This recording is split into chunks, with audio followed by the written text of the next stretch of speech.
Give me a second to finish waking up here. I spent about 2 hours trying to get downtown, only for that to horribly fail, because it took so damn long. I keep forgetting that they're losing a lot of employees, so they can't exactly be reliable anymore. It's gonna really suck if the TriMet system just completely collapses, because then like everybody in Portland and Oregon is just fucked. Like, it's unreal how many people actually rely on that transit system. But it'll work itself out, I'm sure. Right? Also, I just want to take a second to really appreciate how drop-dead gorgeous this level is. The lead up to King Cerberus is amazing. Like, wow, this shit's awesome. Okay, so plan to see Thor did not pan out, but I'm going to be doing that tomorrow, hopefully soon. Or something. Okay, hold on, I need to get back up there. Where's the white orb? I need the white orb. Double power! No! Up you go. Up, I say. Up, Power Man 9000. There we go. One white orb.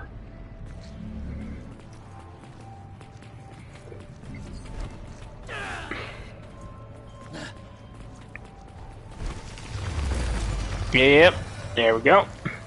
Go to hell. Excellent. Get lost.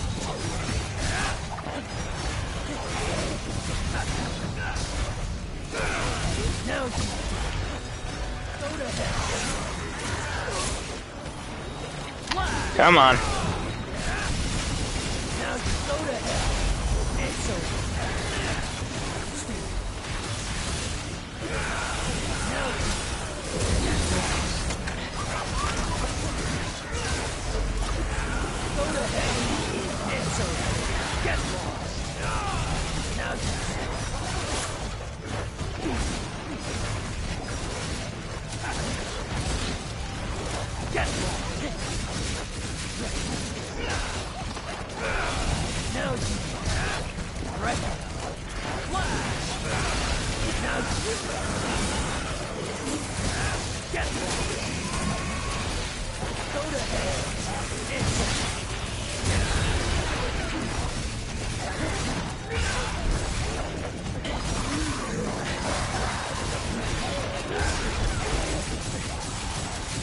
Come on.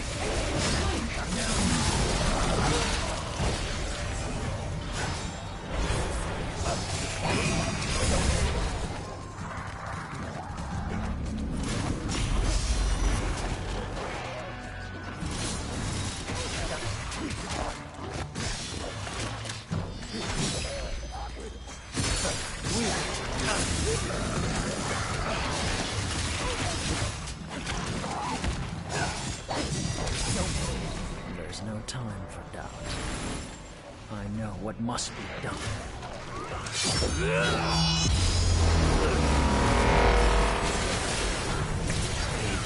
my time.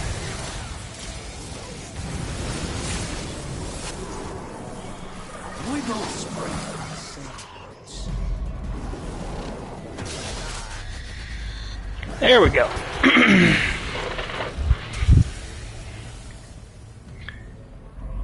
Let me see here. Actually need to put the stream up on the PC real quick. Let me see here. Okay. I'm a bit loud actually, but what can you do? Turn that down a bit. Don't know if that helped, but it doesn't matter.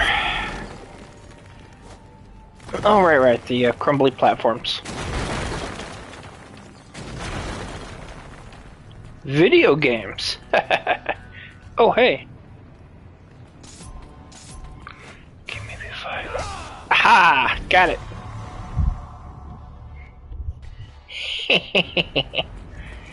I'm a genius.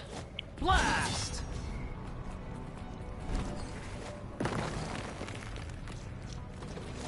Be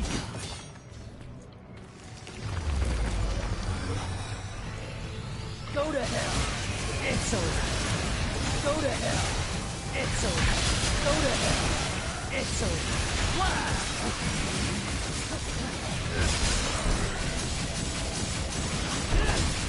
Clean cut.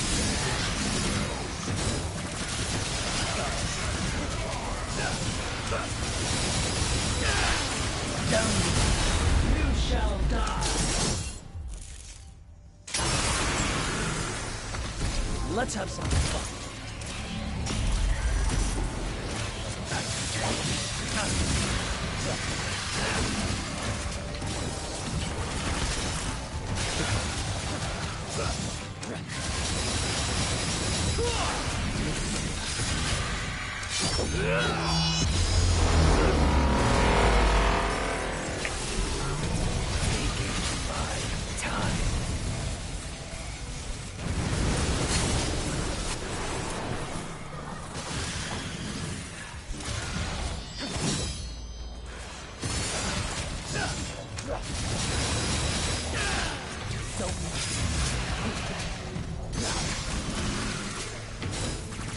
Let's have some fun.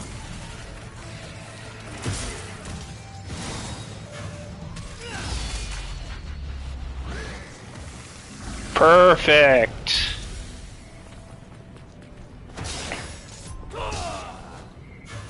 Get lost.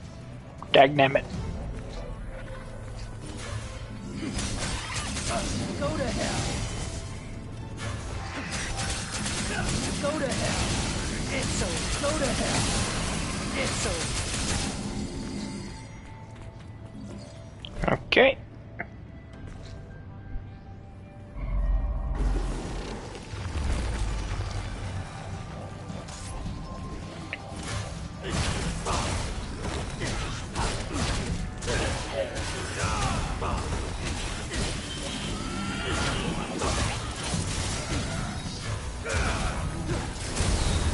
Rest in peace.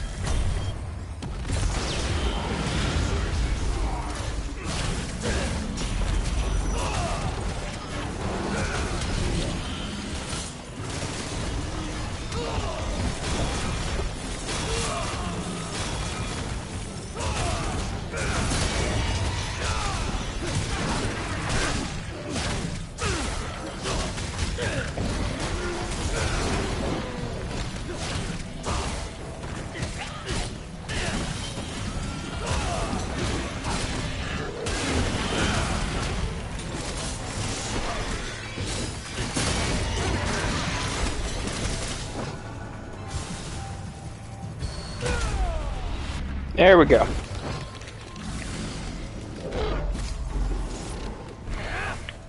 Not great, not terrible. Get lost. Heard that in a television show once.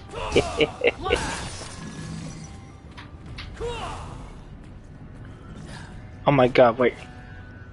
No, I fucked up. I fucked up. I missed that. I can't believe I missed that.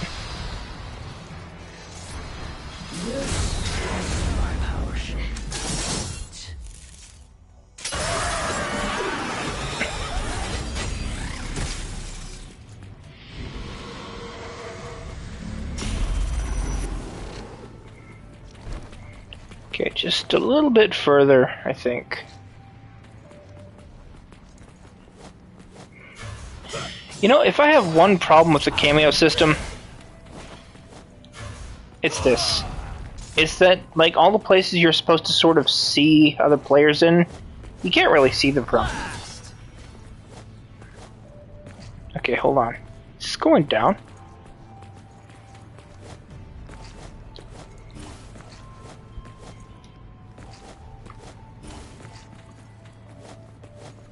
Get lost.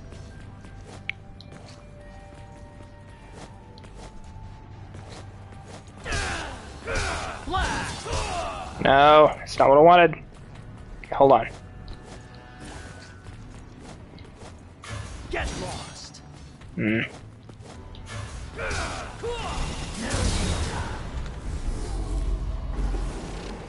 There we go. I'm not even sure why I'm going back up here. There's no point. Ah. Okay, back down then.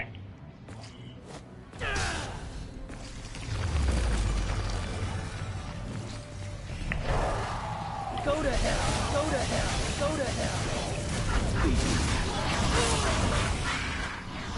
Go to hell! Go to hell! Get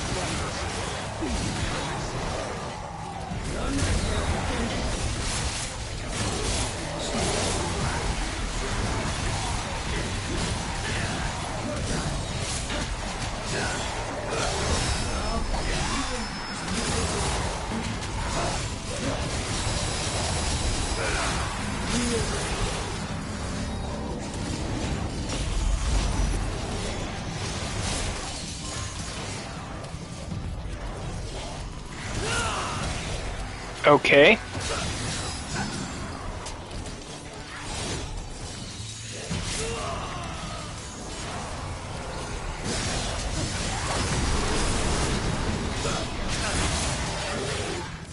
This is way too many enemies to deal with.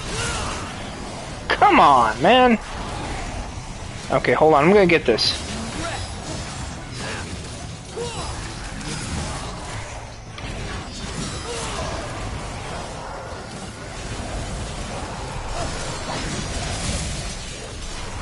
Okay, those explosions are annoying.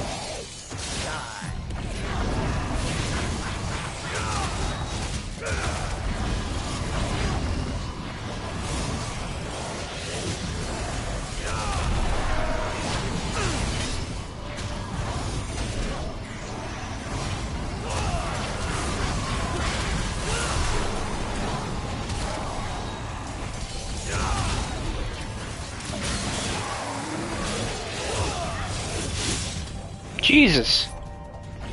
They're giving me like no breathing room.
Okay, the next room is the one I want to save up meter for, which is why it took so much time there. Because I absolutely have to not fuck this up. I fucked it up, didn't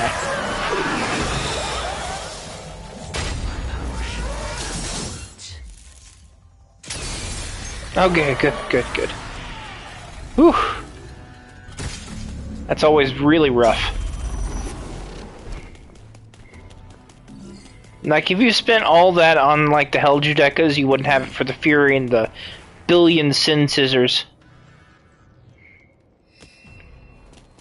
Okay, and we're at King Cerberus already. Hey, Ultimate. Sorry I didn't see your message there. Just focused. Transit system in Portland is great, but it has drawbacks, like sometimes it's not very reliable. And like I was saying earlier, like, the thing about TriMet is it's currently suffering from a worker shortage because nobody wants to work for that company right now. It's gotten pretty out of hand. So they can't maintain their schedules and everything.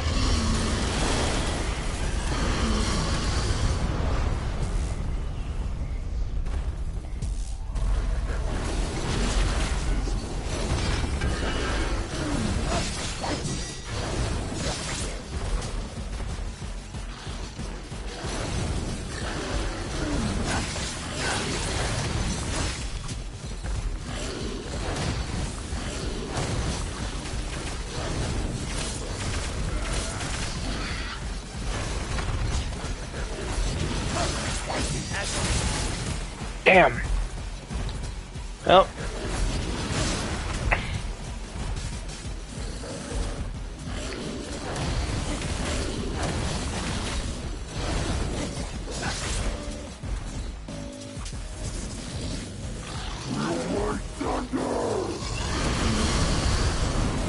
Ooh.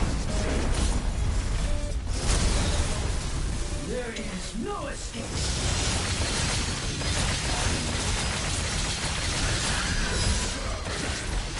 Here goes.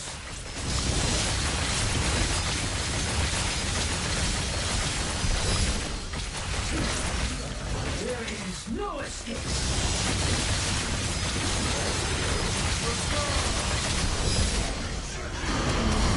Ooh, ooh. Uh-oh.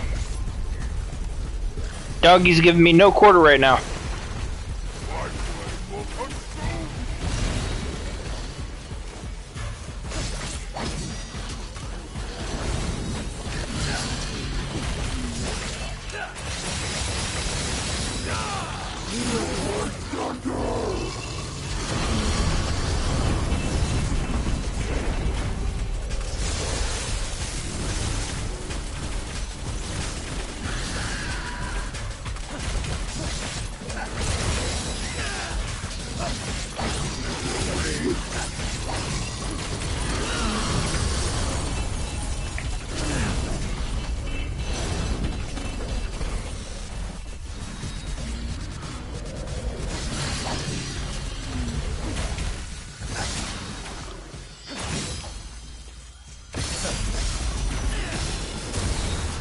Here goes.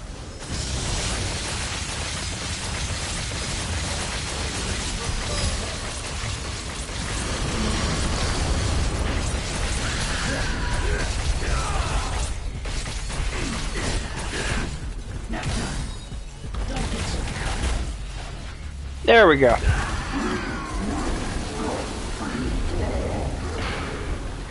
Actually, some good news occurred on that front. We have a new HR, and apparently she somehow knows how to keep Caleb in line.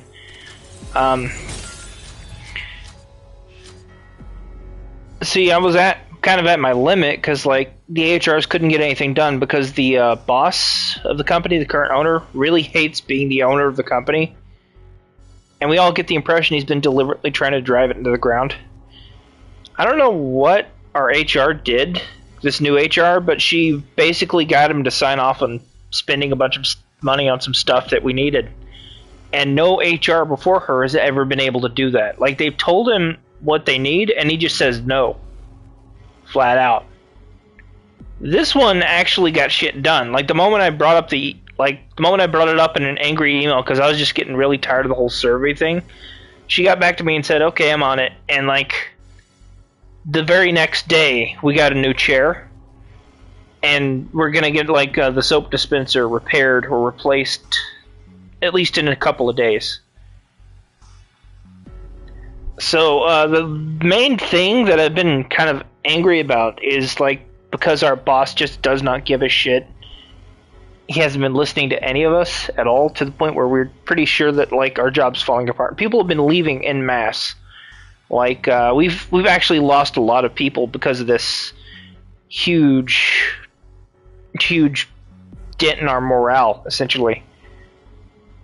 Thanks to the new human resources lady, though, shit's actually getting done for the first time in months. No, years, actually. Because this has been going on for like 2 years now. So I'm actually really happy. Like, this was one hell of a thing to find out on my birthday. Like, oh yeah, the really angry email you sent the HR apparently got her attention, and she pretty much browbeat the boss into submission or whatever. I don't know how things will go, but like, I hope it continues to be as good as it currently is. Yeah, I'm amazed. Oh no, I didn't do the survey. I just emailed her because I was angry about the survey because it felt tone deaf. You know, like I basically told her the survey is pointless if nothing's going to get done. You might as well just not even send it. After I addressed all her problems, she just She just got on it. She proved me wrong. I'm amazed. This is the first time anybody's ever done that.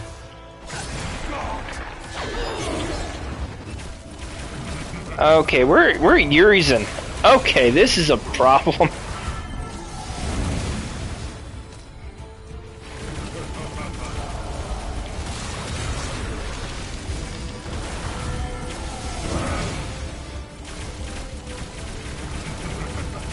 Come on, build up that DT.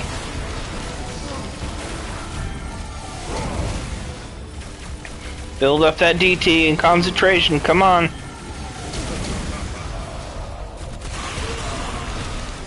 Okay.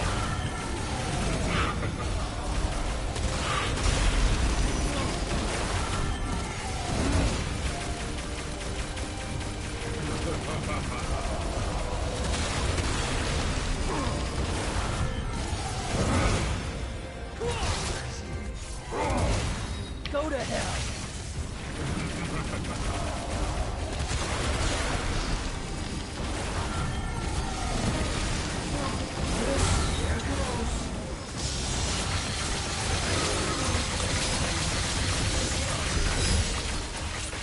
There is no escape.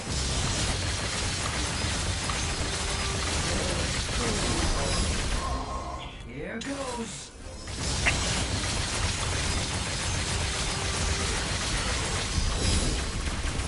There is no escape.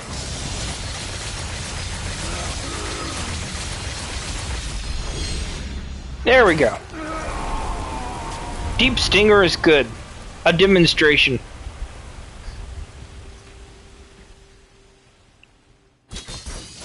Yeah, and next time will be tomorrow, because I'm going to make sure. I'm going to leave it like 5 o'clock to hopefully see a 7 o'clock showing. I'm getting my ass ready 2 hours in advance. I ain't even playing. But to do that, I'm going to have to like go to bed at like, I want to say 8, maybe 7 in the morning. And it's not that far out of left field, but still, you know. Okay, give me a second. I want to stock up on pizza. Now, today was actually a fairly good birthday, because, like, finding that out, like, hey, by the way, your voice actually matters now that we have an HR who cares. That was a nice change of pace. I'm happy about that. It actually made me want to do more work.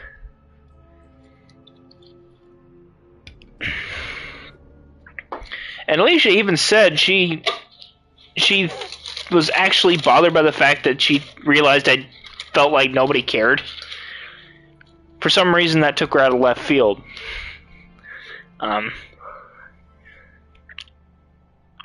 She spent an inordinate amount of time telling me how, like, I was basically the only guy who actually did anything. She wanted to keep me on, and I'm like, okay, sure. I wasn't leaving in the first place, but thanks for the warm-up speech, I guess. Alicia's cool. It's just, like, she tends to do what she's told by the higher-ups, and there's, like, this divide between what she wants and what she actually does.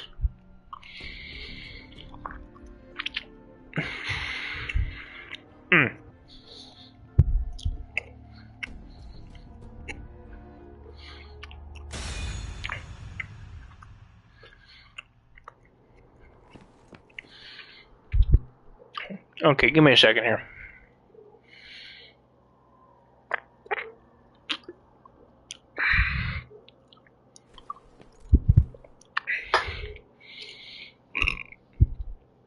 You know what, actually? I don't want to do this level. I play Virgil so much that I'm kind of like, man, what if I played the other ones? Hold on, let me turn to my menu. I haven't played Nero, Dante, or V, and I really want to play those for a bit, so...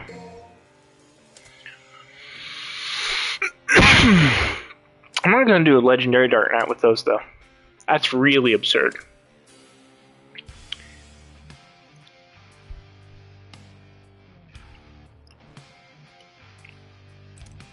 I feel like...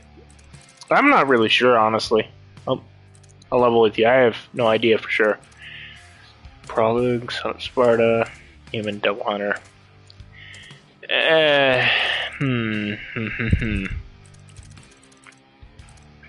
You know what? It's story mode time. I'm gonna play this as Nero. Just gonna do a Three Amigos playthrough. That's what I always call it. The Three Amigos. Dante, Nero, and Totally Not Virgil.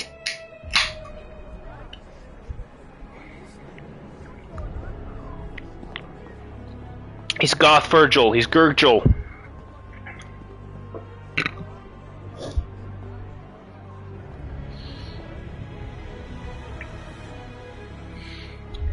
Yeah, I get that impression, actually. A lot of our workers just don't like speaking up.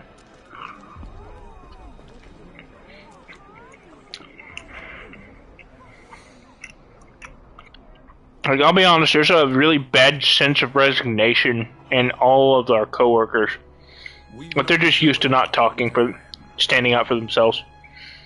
You never had this much trouble. You gonna make it through this, Dante?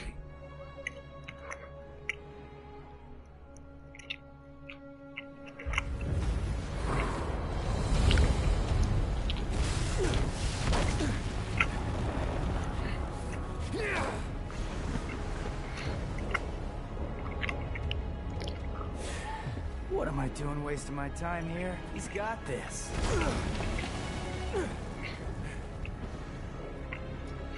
You should not underestimate this demon. After all, it was he who took your right arm and gained a great deal of power from it. I'm leaving. I suggest you do not fall behind. Yeah. Okay, V. You're an interesting guy, but you're right.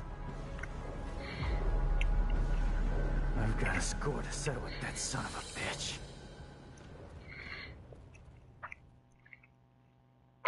Oh wait, I don't think it enabled ray tracing. Shit. Hold on. Main menu. We gotta fix this.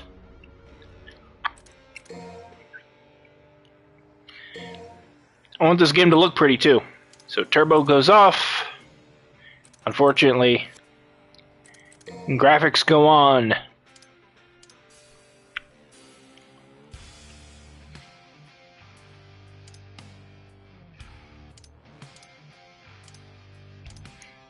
I like this one better.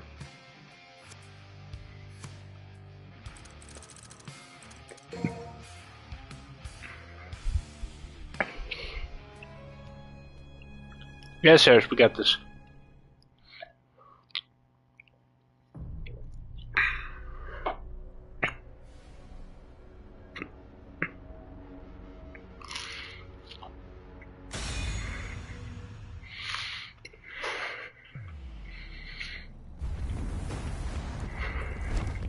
Done. So if you go back to an earlier mission without actually clearing the game, or if you go back to Prologue without clearing the game, you basically get hardlocked to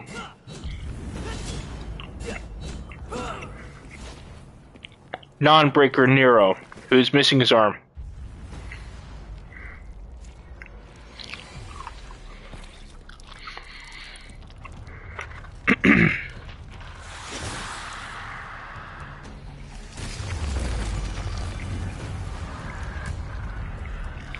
I can take you with no arms. No arm means no wire snatch.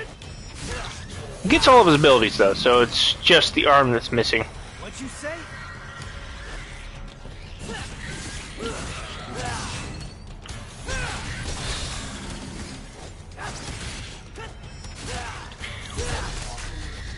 Now, the one thing I really liked about the changes with Nero is Nero in Devil May Cry 4 had this problem where he knocked enemies away a lot.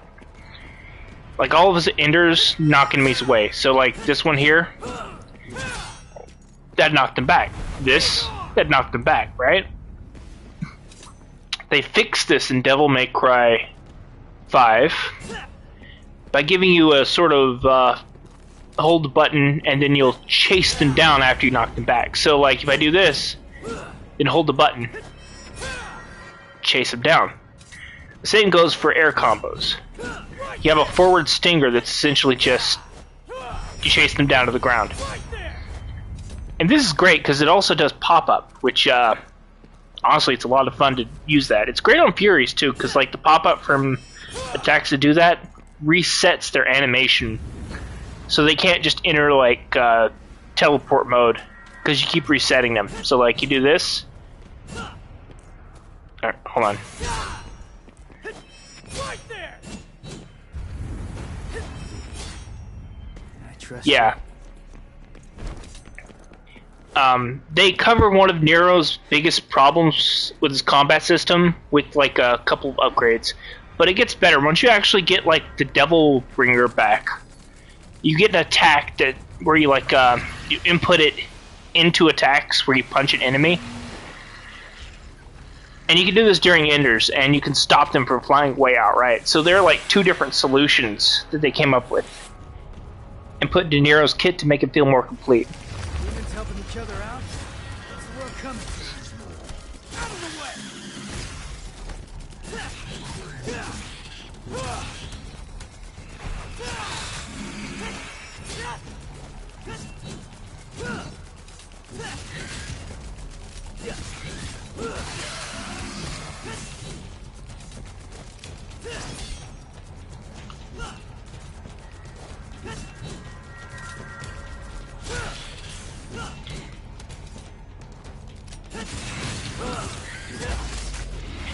Nero, Dante, and V are the balanced group.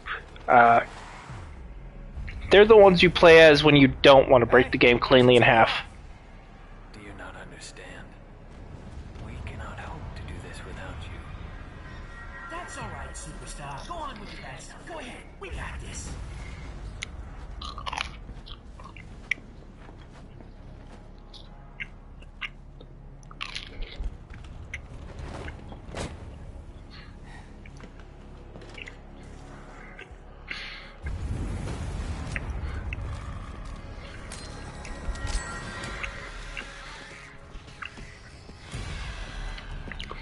Nero also has another ability where he actually augments his shots if you hold the button down. So it's a bit like Charge Shot, except instead of charging, you just make the bullets hit really hard. But no explosion at the end. It effectively turns Nero's gun into a shotgun.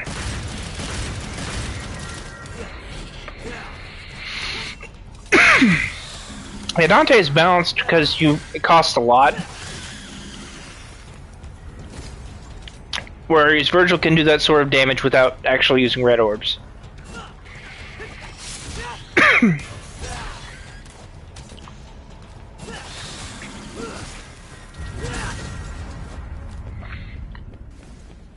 There's another cool thing about Nero's combos. His main combo, Red Queen Combo A, has an ender where if you hold it and input it at just the right time, it does pop-up damage. Where, like I said, it's like with the Furies.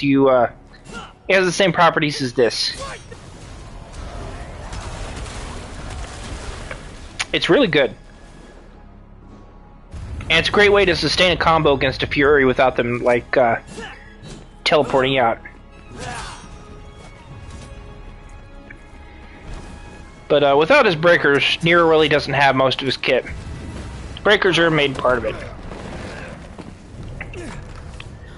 And while people lament the fact that you can't, like, choose when to use breakers, you have to, like, load them up, the whole point of that is it's a planning system. You're supposed to plan for each level.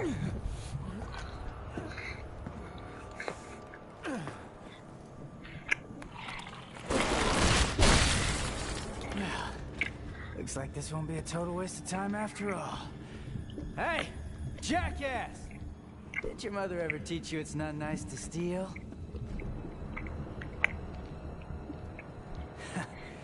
Sorry, Dante. I'm bagging this bitch.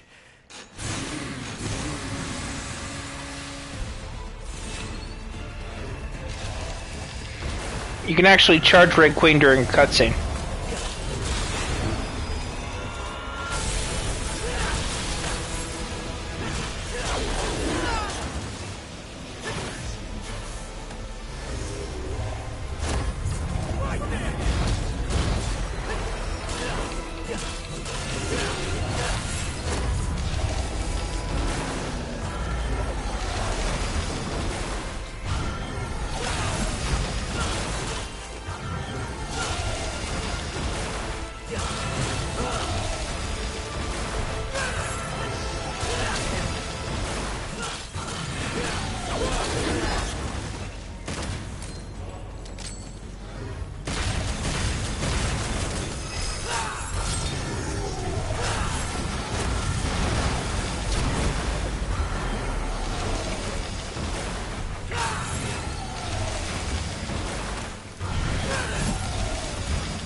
Damn.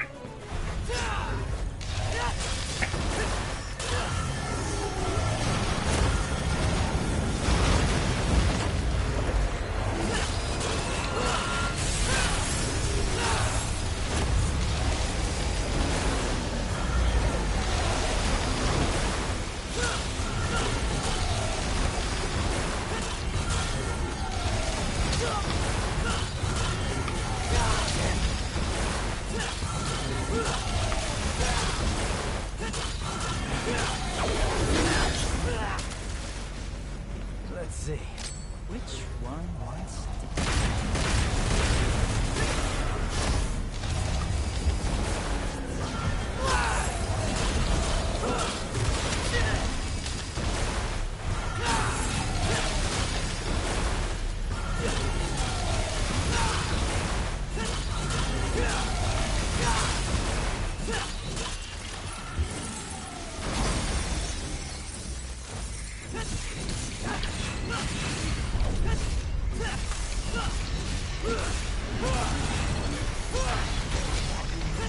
Yeah, they must have really known how to play Nero. Like, I thought he was bullshitting, but no, he straight up did not know. He didn't even realize it was a feature, he just thought he beat the game and he was like, what, that's it? And I was like, oh my god. Ooh. Thanks, Urizen, for knocking me away. Now I can beat your ass even harder. Ah, come on. Nope, nope, nope. Talk shit, get hit. There will be no ass beatings of Urizen today. Something, something poetry.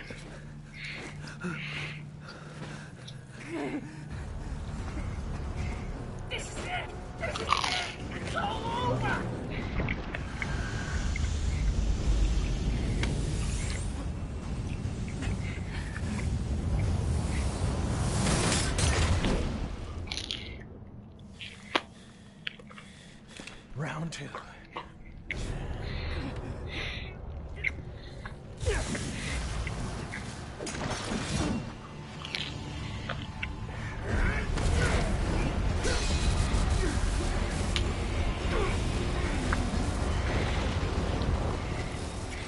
Get her out of here! This is a bad move! I can still fight! Go! You're just dead weight! Ooh. The line. You said the line. Come on! Let go! We must leave here. You're far stronger than we ever could have imagined.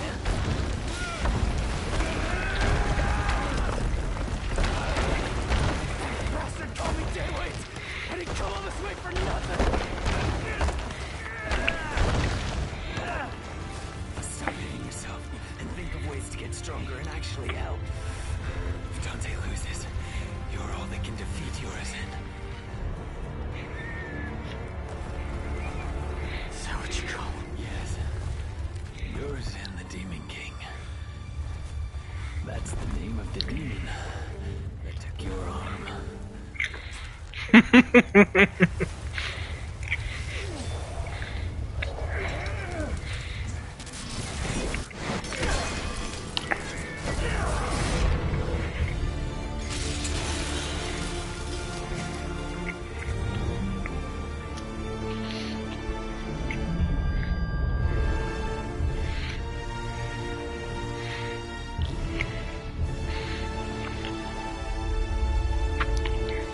Why, thank you. Thank you, Shiro.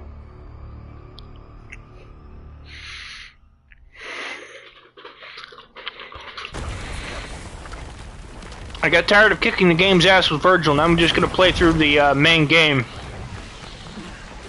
And actually beat it.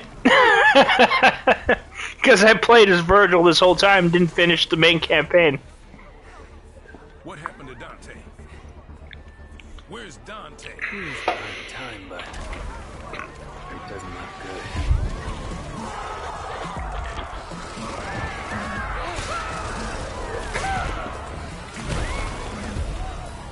This can't be happening.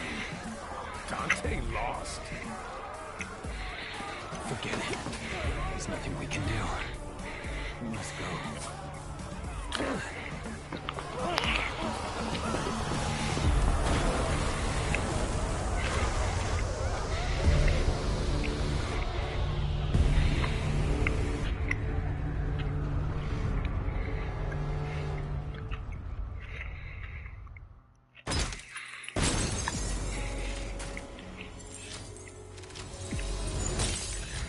Nope, no S rank unless I beat Urizen.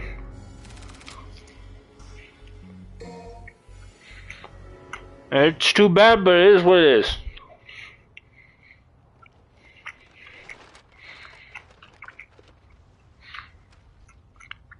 Okay, now it's time for the best fucking cutscene in the entire game. Bar none. This is the one right here. This is the best one.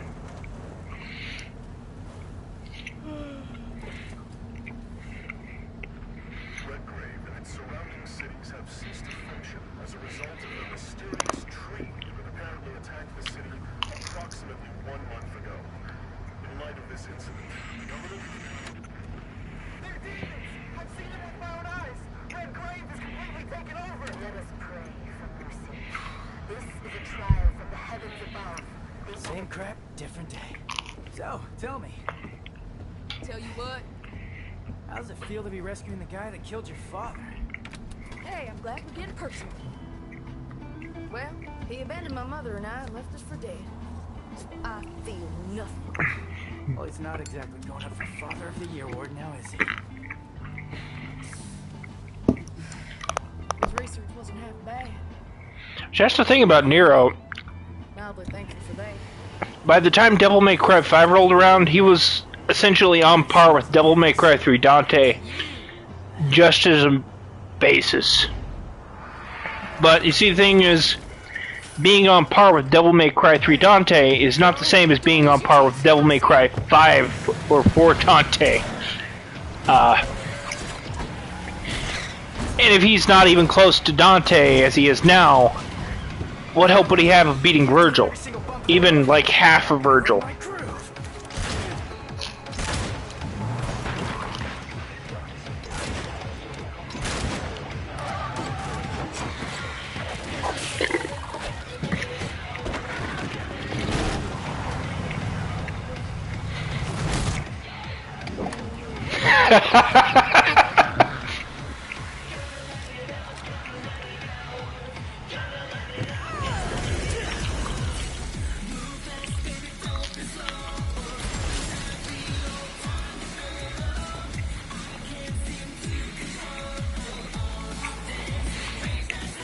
Hell yeah!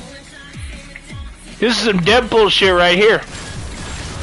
Look at this, isn't that awesome? Come on!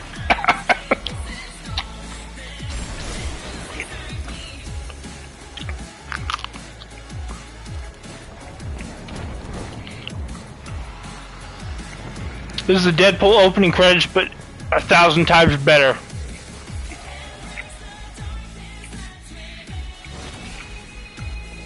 Pretty much, yeah.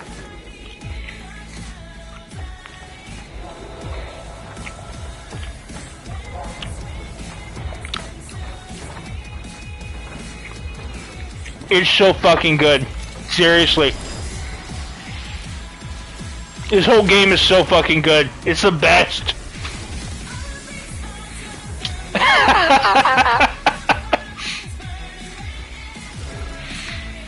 This is the best game ever. 1 billion out of 10. 10 trillion copies sold, unironically.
Man.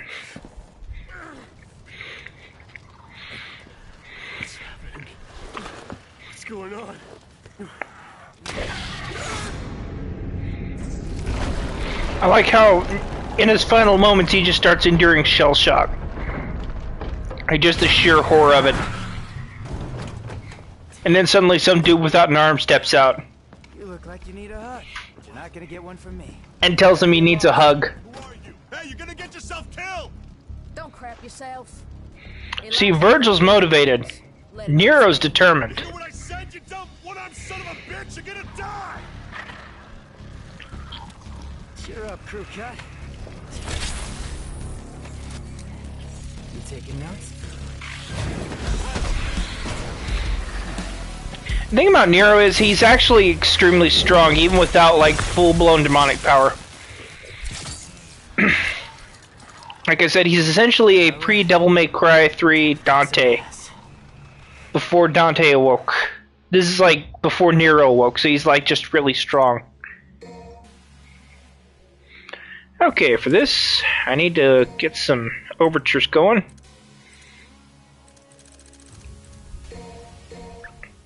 Oh, that's right. I just realized I can buy a skill. I can buy the skill.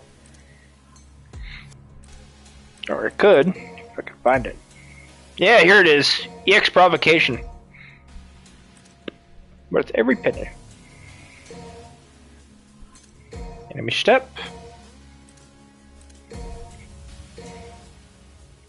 I've had these this entire time and just never bought them. Because I never played with these as the other characters. I was like, oh yeah, I don't need this. Okay. Gotta give Nero the complete kit. Color up.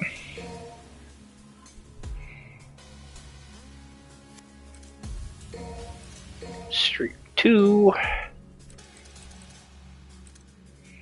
Where's Caliber? Caliber's the good one.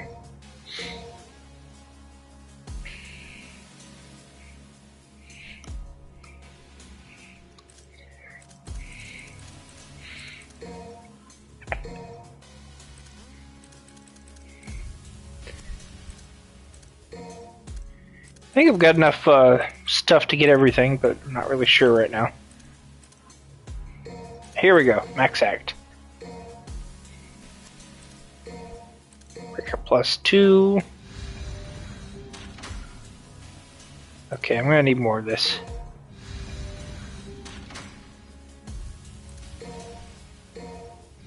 Okay, these are getting a bit expensive now.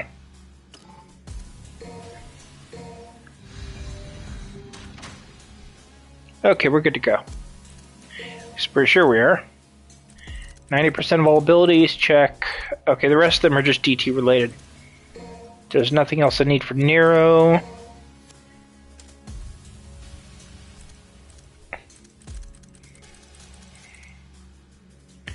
No, go ahead and buy some bulks.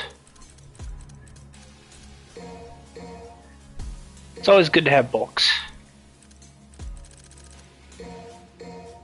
There we go.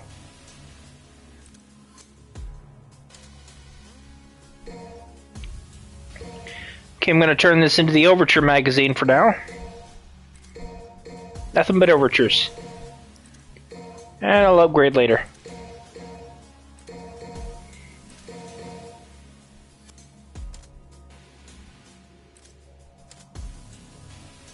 Okay. Make sure it's equipped. Yes, it is. Alright. Time to kick some ass. I've got some cleaning up to do. The best part about this level is you can actually see the soldier and Nico reacting to you attacking demons. It's great.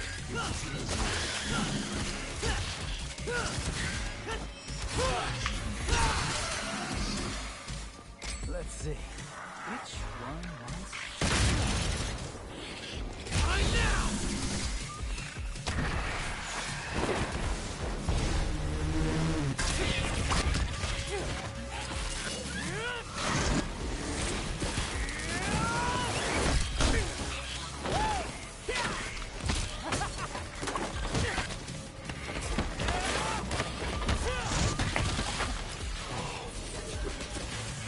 Yeah, he's a real pro at smacking demons around. That's why I built him that well-functioning arm. To kick demon ass.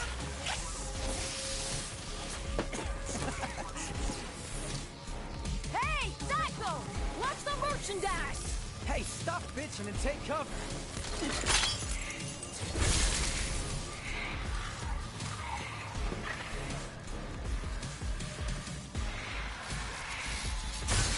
What'd you say?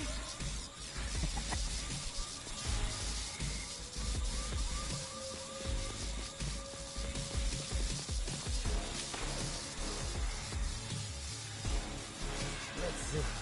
Which one was it?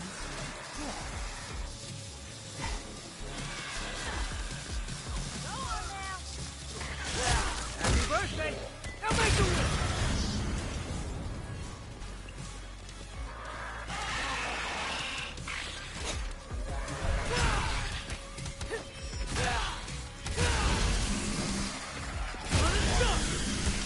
There we go. Really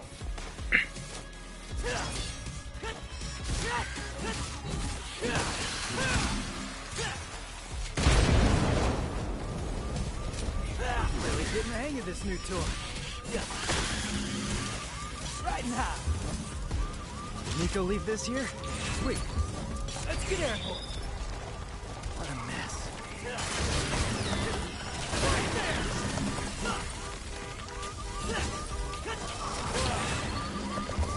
Right now.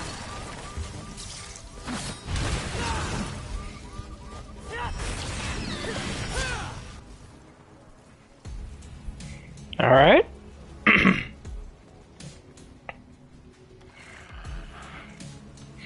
Oh, right, that. Blood Gorge Scavenger. Red and Pusa. They're basically the metal slimes of this game.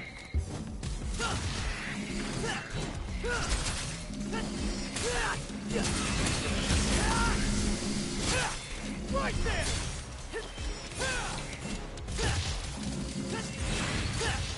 Go home already.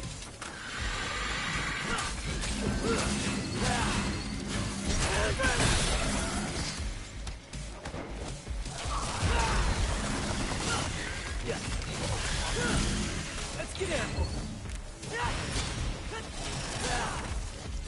Are they collecting human blood? It's not just about feeding. Something else. Right now. Let's get airborne. Right now.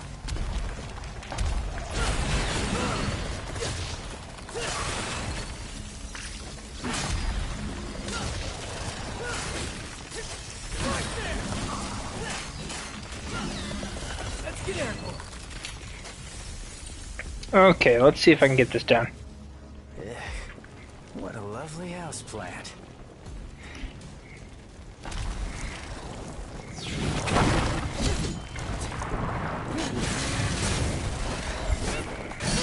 Oh, I get it. Who brought the marshmallows? 'Cause I'm bringing the fire.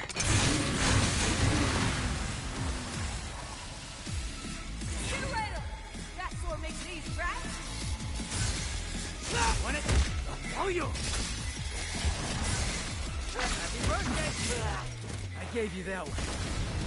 You like that? Then have some more.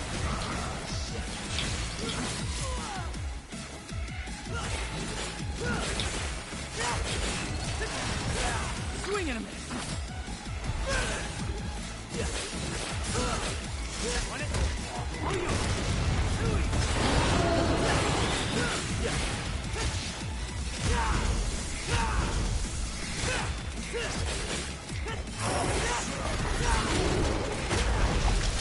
There we go. And that's the literal first level of the game. The prologue is nice and all, but you're not meant to actually beat that one. Hey, tough guy. That'll keep him, but not for long. What do you mean? Soldier Boy said city's gone to hell and back, taken over by the underworld. Not just here, but everywhere.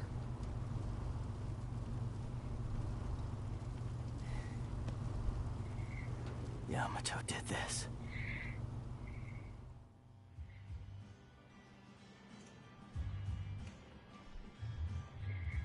And my foot's killing me.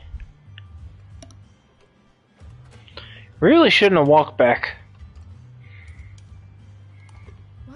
feel like your pet mechanic? Don't get used to it. Nico, I showed you those order docs. So you still owe me, remember? I like how even though Nero's excommunicated, he could still call in favors from the Order because he was with them for so long. Like, it's clear they don't hate him, he killed the Pope, you know? They kind of have to excommunicate him.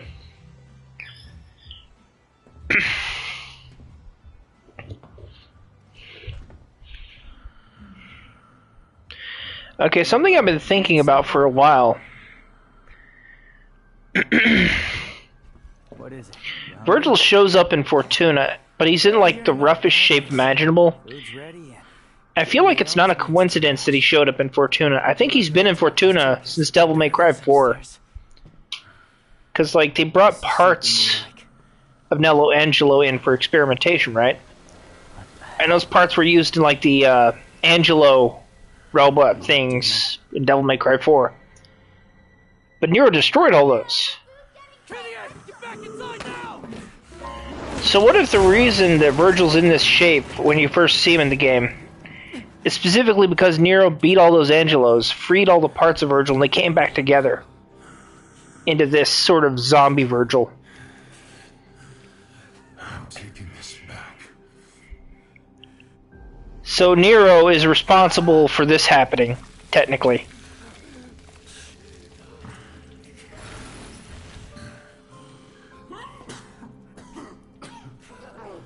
I'm running out of time.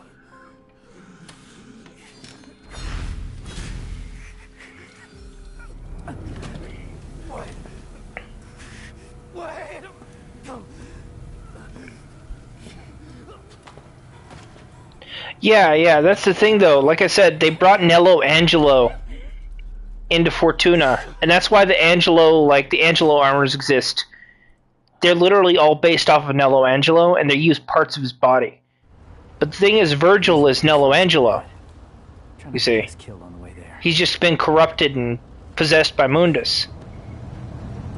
So what if the whole reason that Virgil's here is because Nero unintentionally freed all of his body parts from every Angelo armor in Devil May Cry 4, and all those parts came back together to reform Virgil? Because it's been established in Devil May Cry that both Dante and Virgil have just an absurd healing factor, to the point where they could just regenerate instantly. I mean, it eventually gets exhausted, as Arkham demonstrated when he consistently pitted them against each other to the point where they were so worn out they couldn't fight back. But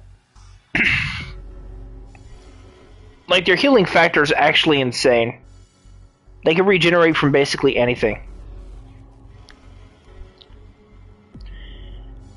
So I know Virgil came into Fortuna a long time ago too, but at the same time I feel like he was brought into Fortuna. He was brought into Fortuna by the Order of the Sword after Devil May Cry 1. They didn't just find a few body parts; they found enough of them that after Nero freed all the parts from the Angelo armors, he just sort of regenerated from that.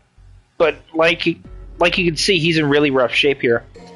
They never explain how it happened. They never explain why Virgil's here, how he came back. It's just somehow Virgil returned. No more wheels from here. Alright, guess I'm walking. Yo. Check it out. What? That's the one thing I don't like about this game, is it doesn't really explain why Virgil's back. He just is.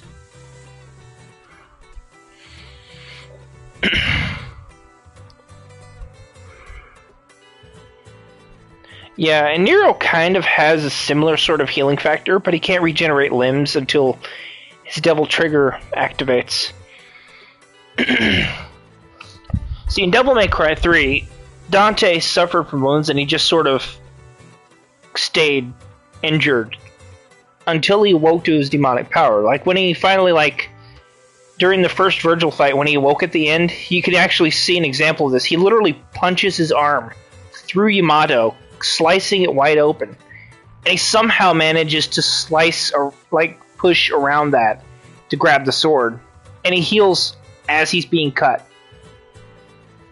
But that's only something you see him do after his demonic power awakens. this or what? I'm waiting on you.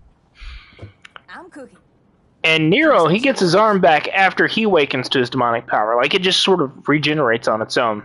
And he can, like, make it ethereal and stuff.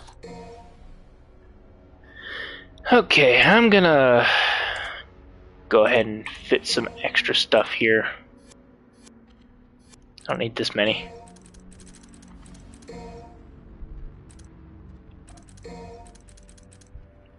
Tomboy, that's the one. Gerbera. Ragtime. Haha. Buster arm. In fact, I'm gonna switch that out with Overture here. Special entry animation. Rawhide. And this one. That'll do.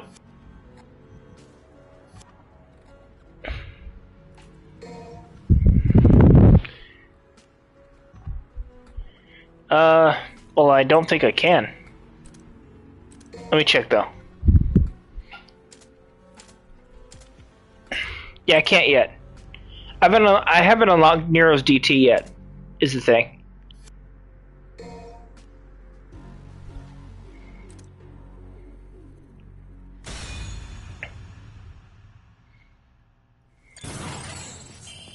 So yeah, when you get the Mega Man arm, it gives him basically this. He also gets the Mega Man jump, which is really funny. It doesn't really do anything, it's just a cool Mega Man jump. It's a nice little bonus thing you get for pre-ordering the game.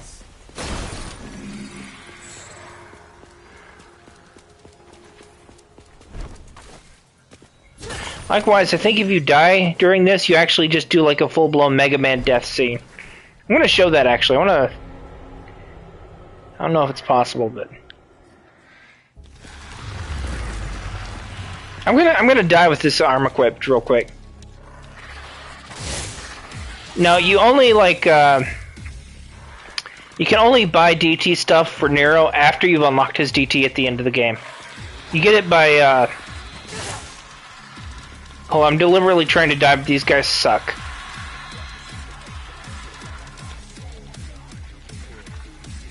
Wow, they're really bad at this, actually.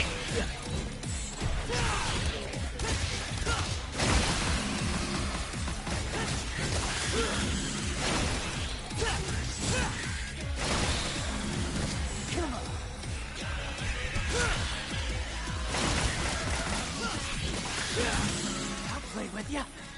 Come on.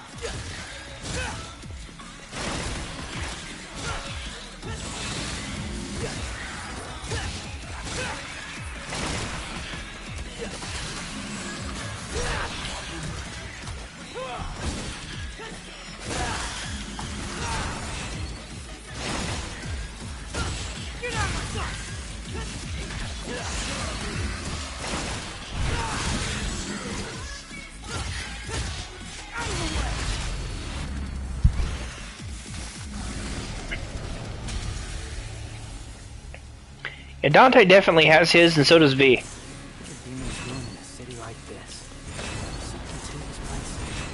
Actually, it's that's the thing. They're actually scripted to go after blood puddles, as it powers them. It powers them up essentially. I think it gives them like a slight attack boost. So if they see a blood puddle nearby, they're gonna go after it.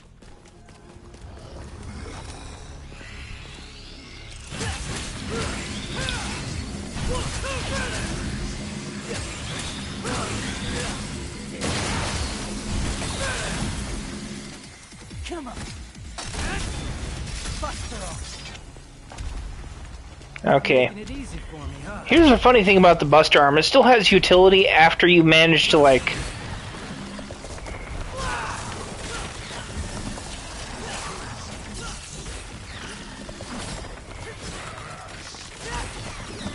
The Buster Arm still has utility even after you get the Devil Bringer back, because it actually does more damage than the Devil Bringer does.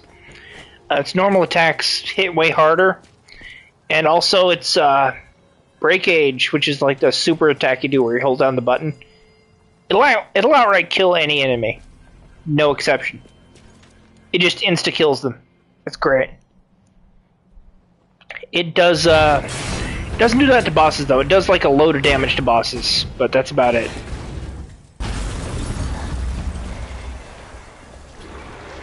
Here we go.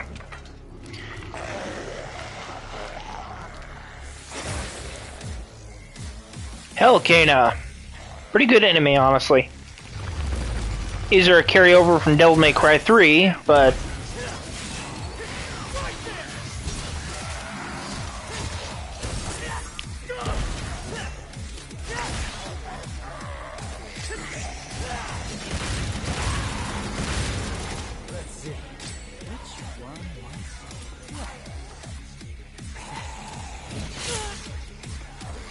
Okay, I guess he wanted to play.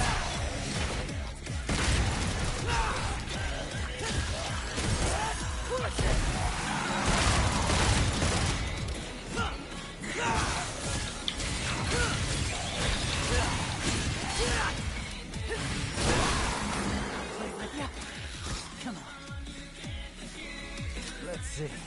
Which one wants to play? Come on. I'll play with ya. Oh, you're really bad at this.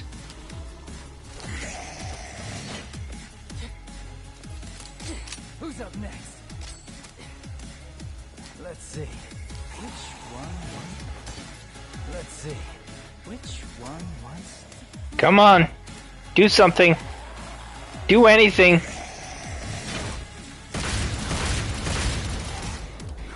What'd you say? Right there! Man, that was depressing. He didn't do shit.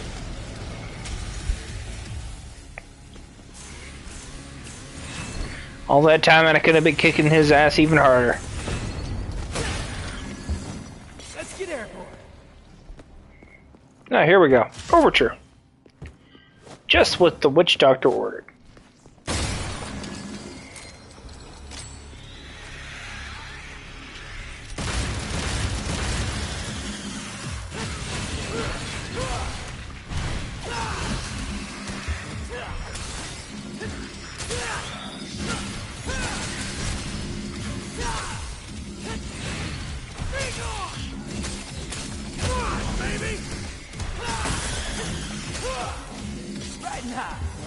Let's get airborne.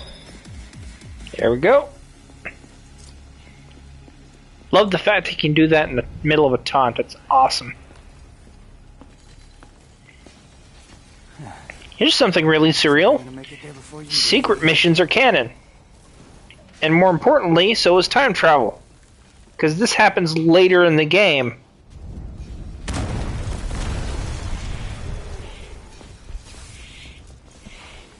Trying to stop me. Oh, whatever, shall I?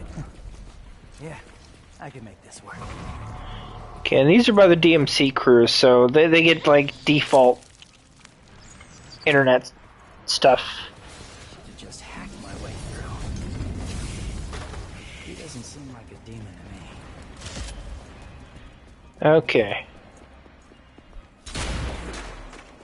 Oh yeah, this is the dodge. Which way did I come from again?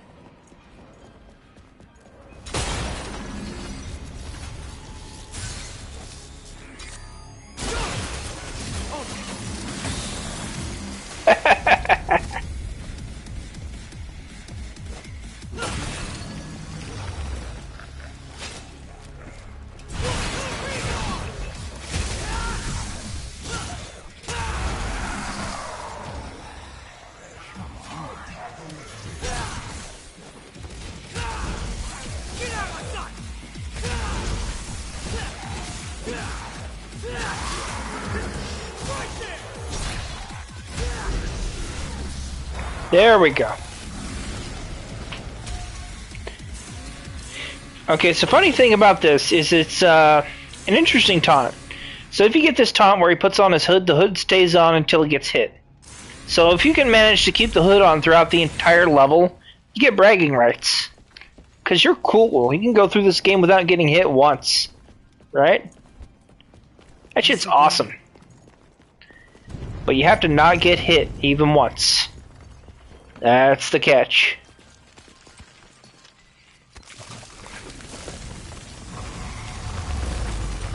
Hey, I wonder if ray tracing works. Yeah, kinda.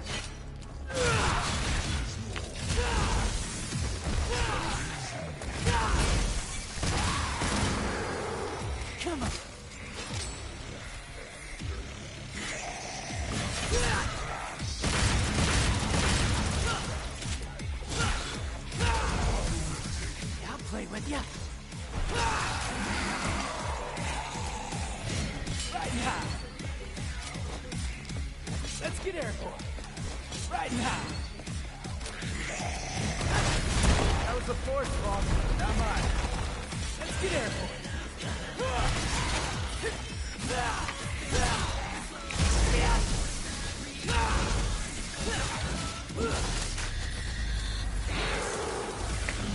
You have to be at, like, I think B rank, and the taunt cycles between that and 2 other taunts. So you just keep pressing taunt and you eventually get it.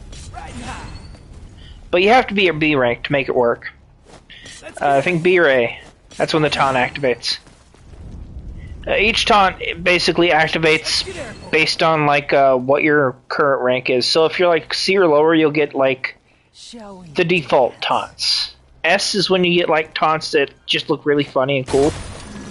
And I think one of them does damage. Virgil's the one who gets the most damage dealing taunts.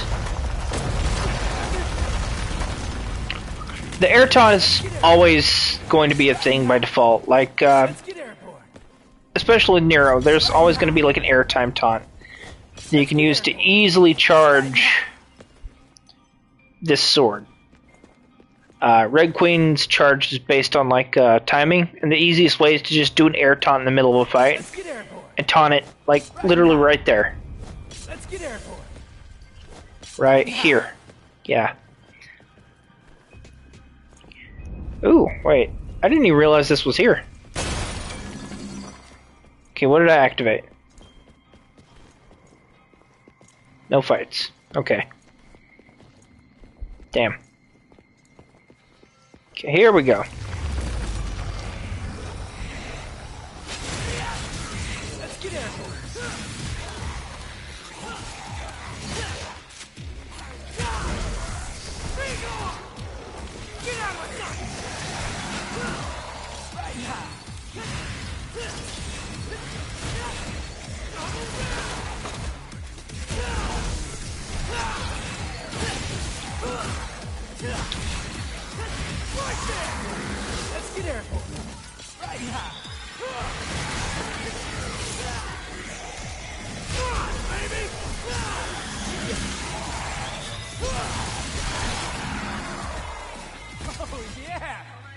Good, baby.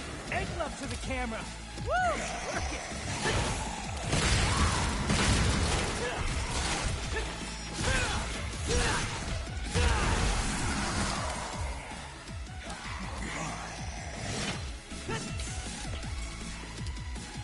Guess who's getting the ass kicked?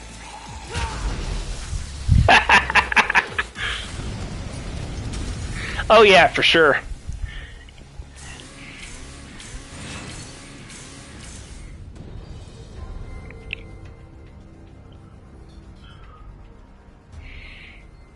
I think the most interesting thing about Payline, or just the armor attacks in general, these, they do have armor, so they do, like, qualify as, you technically didn't get hit.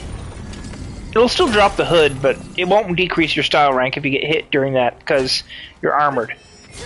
That's the point of the attack.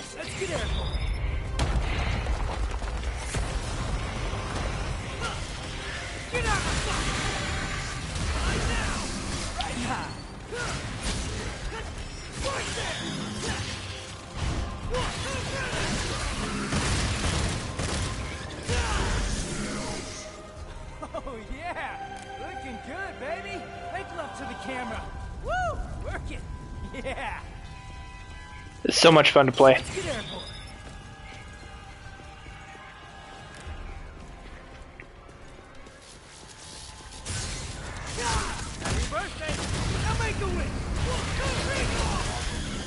Riding high. What do we get here? Ah, Gerber. Great. I could use that, actually. Gerber is a really good ability, because, like, Good airport. you get so much airtime with that. Riding high. Let's get airport. I can also use it to skip that. Getting sick. Isn't that great?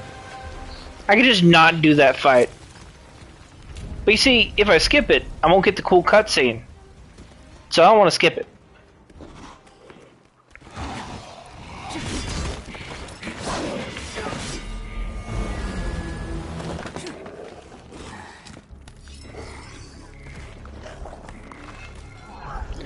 This is where Nero's weakness as a knockback character kind of becomes obvious.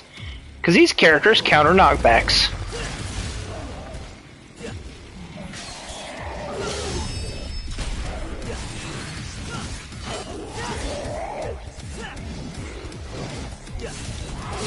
Oh, damn.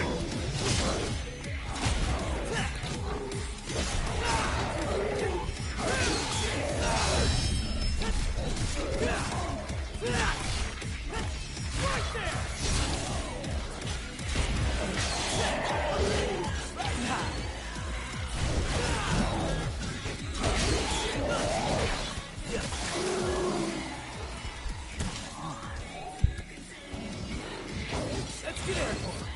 Let's see.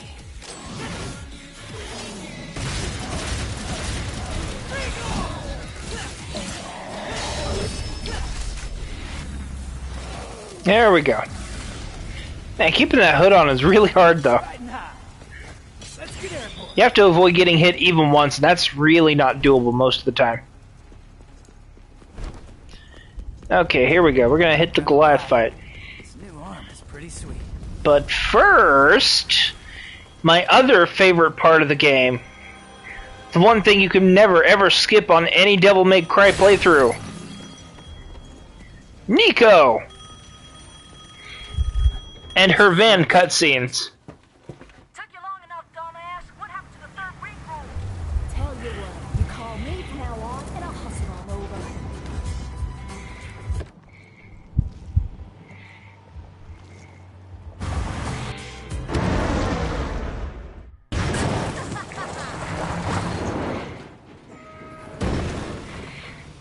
And it just gets more absurd from here. I think the greatest line in gaming is the fact that Nico insists that she can't make it somewhere in that truck. And then she literally drives to the top of the fucking Clyphod tree at one point.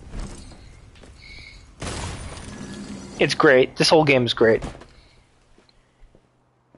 This is also the coolest that Nero's ever been.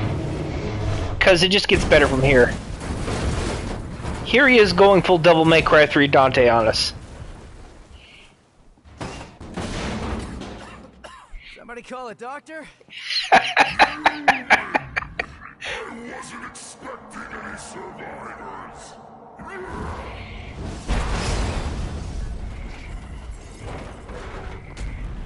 Sorry to disappoint you. Hey, you happen to see a guy around here? About this big, uses a cane? I was supposed to meet him. Did you snack on him? Your blood is a very precious sacrifice. Eating you would do me no good. I must have every last drop to rule the underworld as king. King? You? I don't know. I mean, you're a big guy and all, but you seem more like a knuckle-scrapping fart in the wind than anything else. No offense. Well, she used a shovel, Ultimate. Didn't you see in the cutscene? She gave Lady a shovel and they dug. That's how it works, right?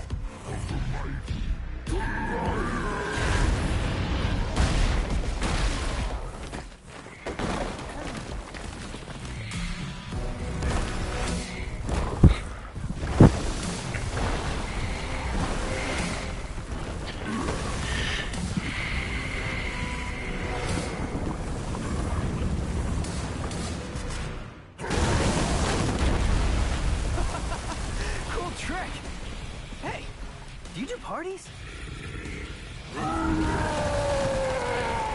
Goliath's theme is really hype. I love it. Also, fun fact. Yeah, maybe I will. Sorry, I'm about to kill you. Fun fact. His design is a callback to Diamond from Dragon's Dogma. Let's see. Which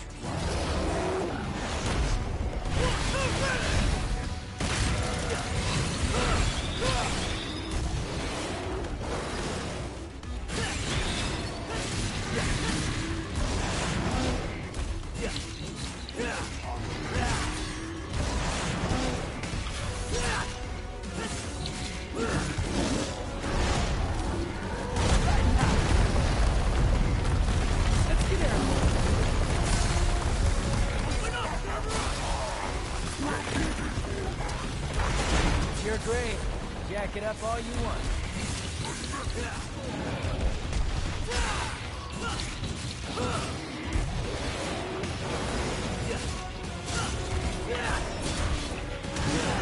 Damn.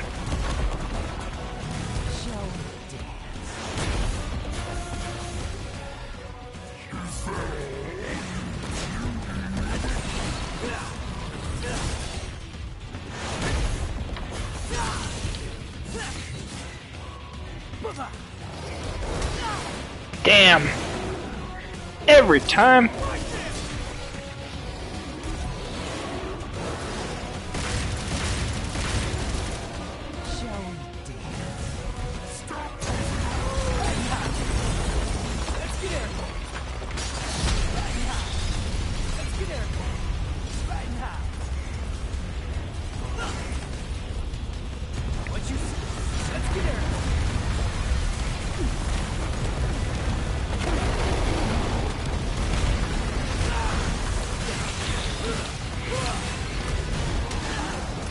Damn it.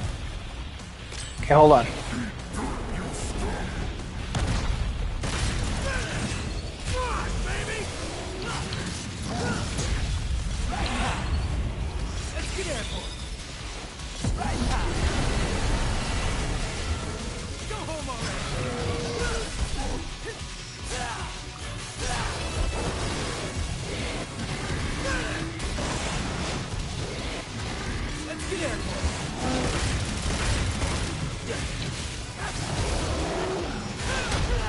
Ah, damn.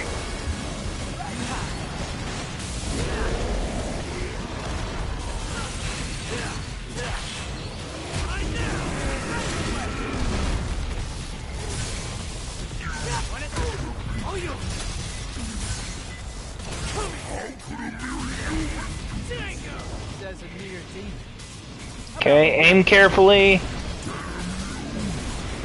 Throw him into the building. Hell yeah!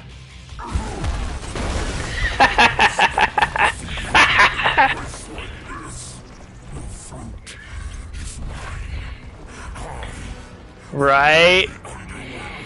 You can actually do it as Nero too, you just have to have all of his abilities and be really good at the fight.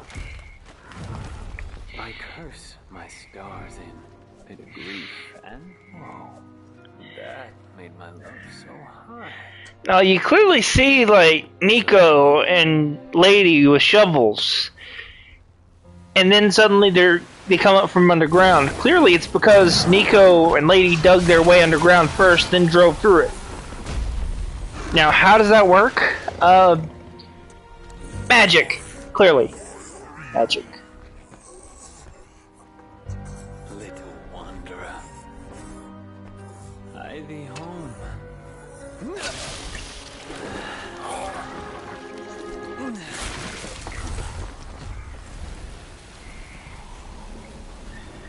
Yeah, no, you can. You just need the right Devil Breaker for it.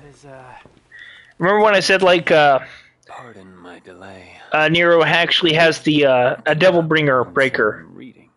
Yeah. Looks like It does more damage than his normal Devil Bringer attacks. It's the Buster Arm, essentially. And charging it up, it just think Dante's still in it there? hits really hard. It can kill most bosses like a few hits. And then I expect suspect he's not much more than Glyphod pollen by now. What? Glyphod. It's a tree that grows in the underworld. It thrives on human blood, and those whose blood it sucks, well, let's just say they don't turn out too well.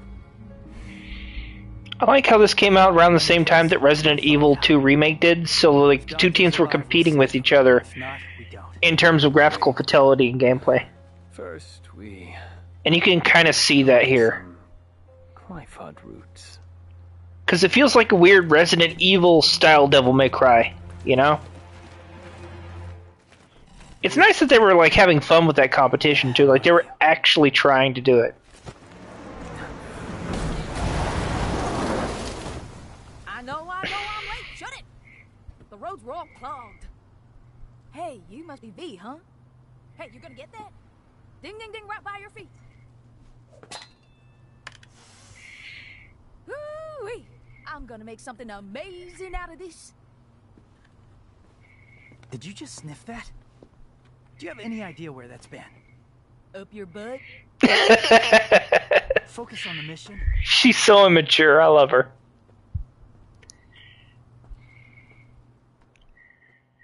Oh man.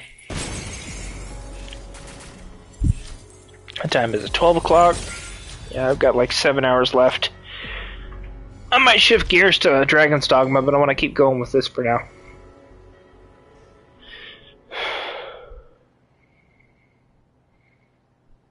I feel like they both did a really good job, because Devil May Cry 5 is amazing, but And cover RE2 Remake did a really good Good job. idea. I haven't finished it though, is the thing. Really need to work on that. Genius. Cash first. All the materials I collected for your little pet projects don't count for anything. My brilliant badass work is worth every dime, you know it. Well, your quality control sucks ass, and you know that. Or maybe don't let the demon smack you around so much. Whatever.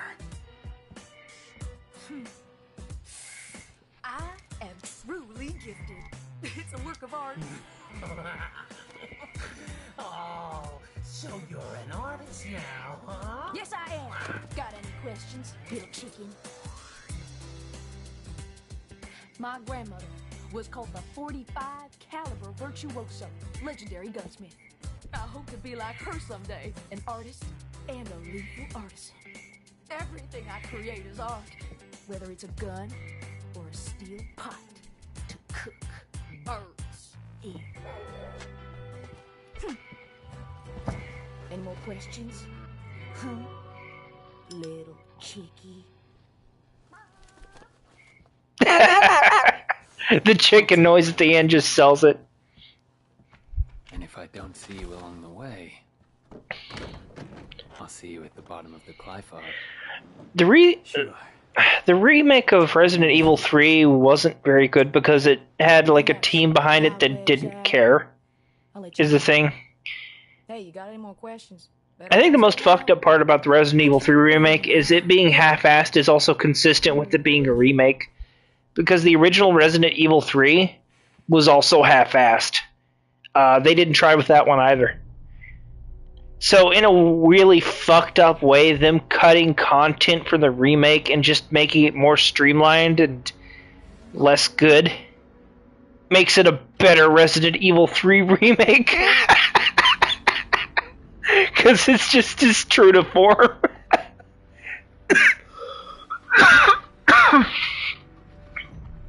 It's really messed up that I have to frame it like that, but I can't not. Okay, hold on.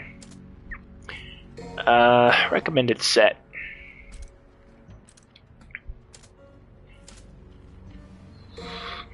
Punchline, Gerbera.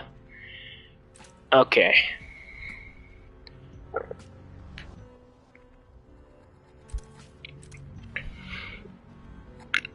Yeah, I get the reason for these. Okay, I'll go with this.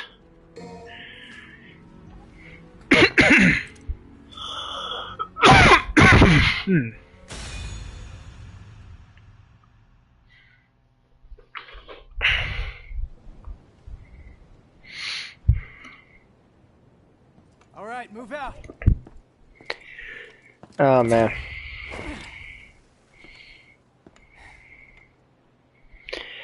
It's not garbage so much as it's just like it didn't do quite as well as it should have. So much for teamwork.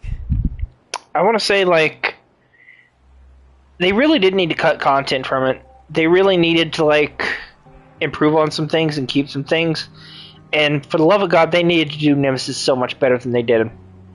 Because Nemesis in Remake was actually less interesting than the original Nemesis. Which isn't saying much. Like, if they'd have gone the Mr. X route and just made him like a patrol enemy that would regularly harass you, that would have been better than what they did. They give you like one moment, literally just one, of Mr. X Nemesis. The rest of it is just a bunch of scripted sequences and some boss fights. It's nowhere near as good as it could have been. And that's my problem, is like it really is that the team didn't care. They were put on it and they just like they didn't get the assignment at all.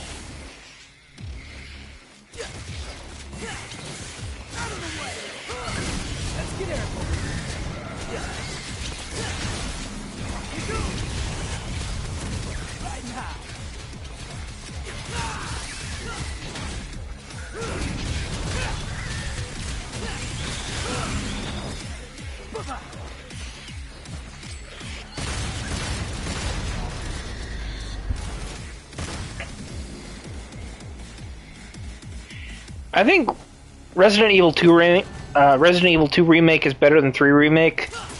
I feel like 3 Remake should have been better. I'll handle the closer one. Because it's like it's got the most iconic boss in the entire franchise. Like, it's really messed up that the remake of 2 has a more iconic version of a pursuer enemy. The remake of 3.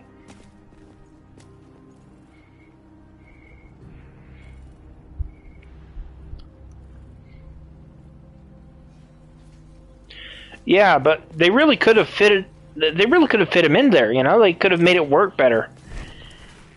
Like, the clock tower could have been its own level, but they didn't design it to be, well, that.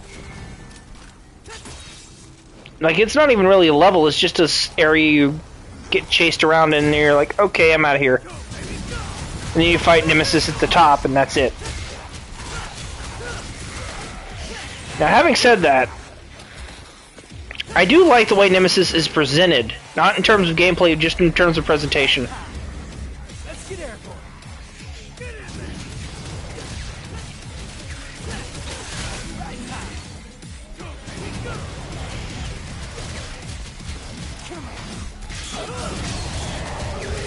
Let's get airborne.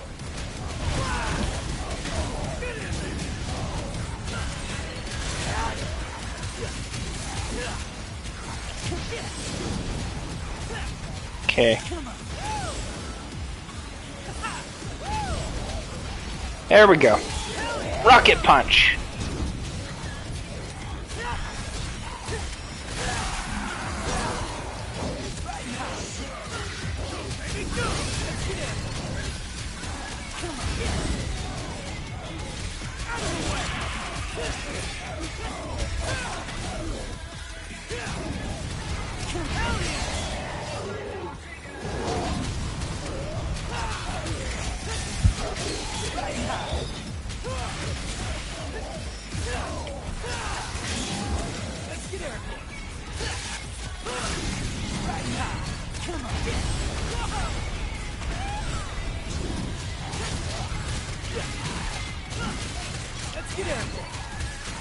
Yeah, he's great in terms of just how they present him, because, like, here's the thing, this is what I really, really fucking loved about Resident Evil 3 Remake, and the reason I think it did a good job, not a great job, but a good one, the very first interaction you have with Nemesis in the game is him going full-blown Kool-Aid Man and just grabbing Jill through a wall. Like, he just comes out of fucking nowhere. Like, you get a bit of time in, like, Jill's apartment, then you get a phone call, and suddenly he just goes Terry Crews and just rams through the wall, and suddenly you're being chased by him. They make that shit work. Like, they make him look cool as fuck. Riding high. And like even as dog nemesis, he's still threatening. You know, it's just from a gameplay point of view, I wanted more of the nemesis who was chasing you around and like was hard to avoid because he kept like tentacle teleporting and shit. I want that nemesis. I don't want like one instance of it, then rocket nemesis. Except he's just scripted to shoot at you from a distance.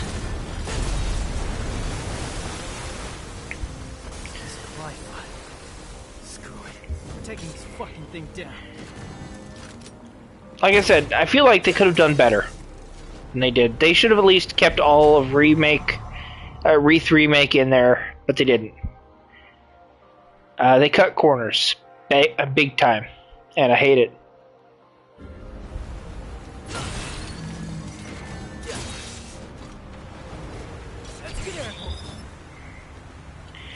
Now that said, I do want to go back to it and play it again. It's just in a game about the main antagonist. Great. Now the roots are in my way.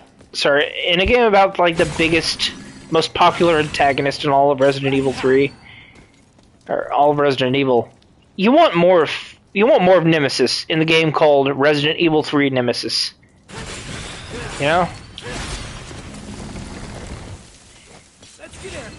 And we don't get enough of him. We don't get enough of the namesake of the game. And that's a crime. Let's get airborne. Come on. Hell yeah.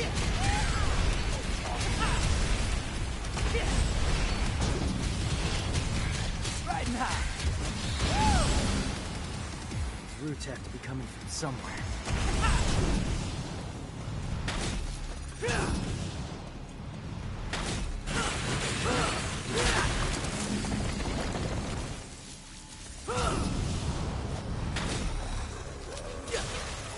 Get in there! Let's get in.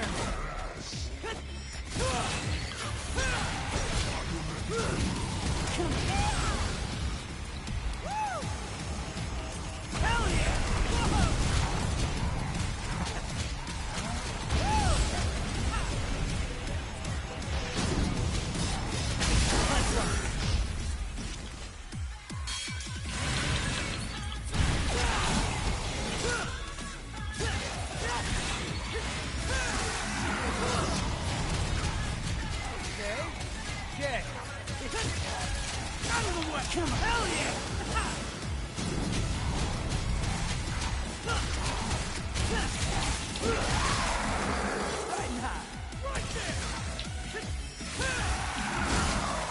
Let's get airborne.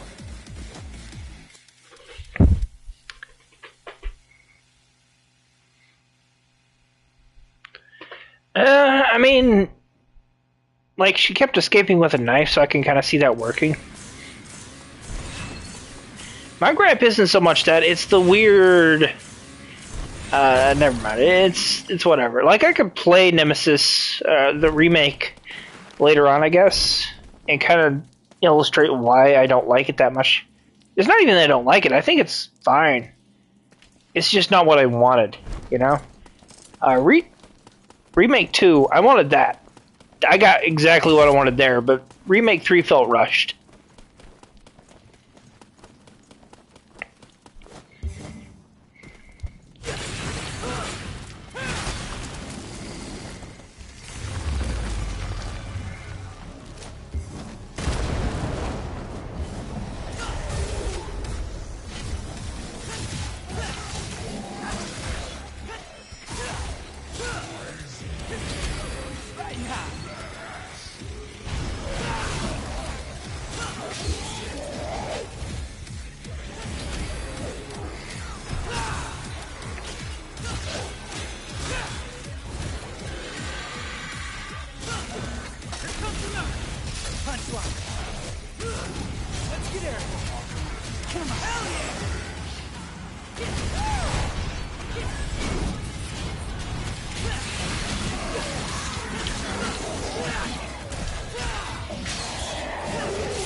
There we go.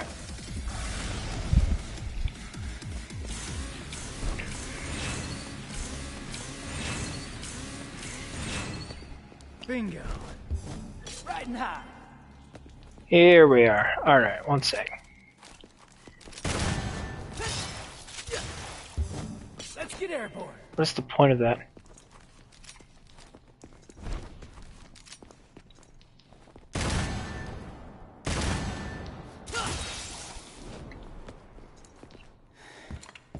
Alright. Sin Scissors. Or Death Scissors, I forget which.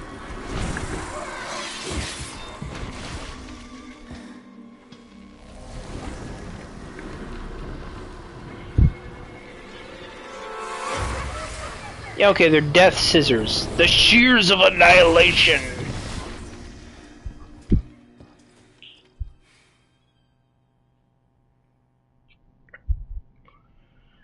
Okay, and we have a solution to this called Helter Skelter.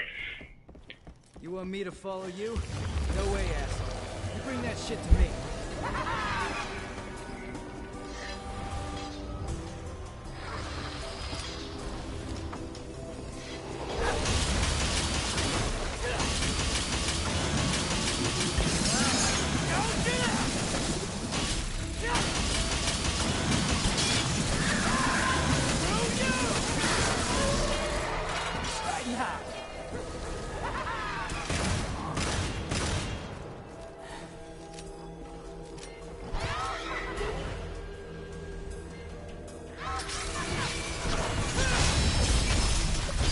There we go.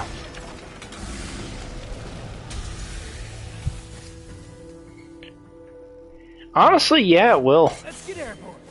Riding high. Fortunately, I have a magical solution to this problem. I think. Let's get airborne. Riding Okay, high. maybe I don't. Let's get airborne. Right. Without strength. There we go. Can't protect anything.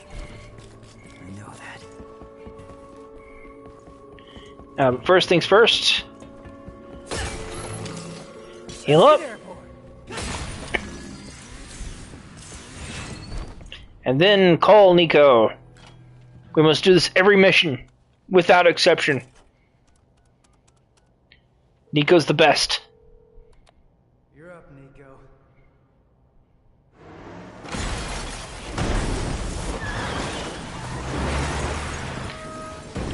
No, I got you covered, asshole. See, she used the shovel to get in here. In the roof that is up there, that she somehow dug her way to the top of. Yes, that's totally how it works. Riding high. Right? Oh, right, that reminds me. There's something I want to do. No such thing as too prepared. Okay, Devil Breakers. Equipment. Edit.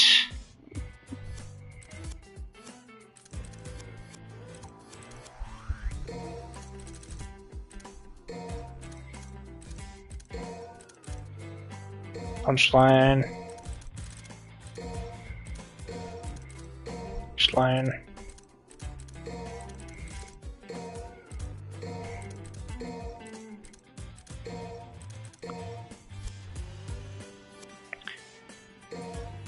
That'll do. Wait, what? Oh, how? I have no idea. It's magic, I guess. Laws of physics mean nothing to Nico.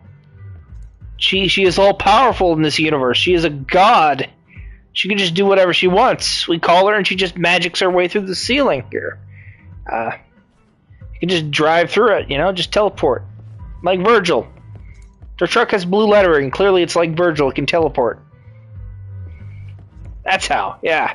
Totally.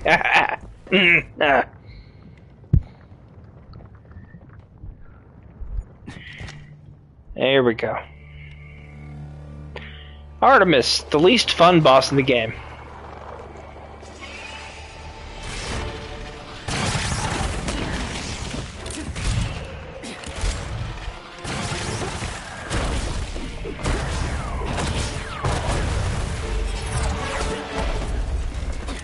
What? No chit-chat or monologue? Just getting right to the point, huh? Damn. This demon. Something different about it. Well, that's because it doesn't want to. That is not worth the effort, you know? Let's get airborne.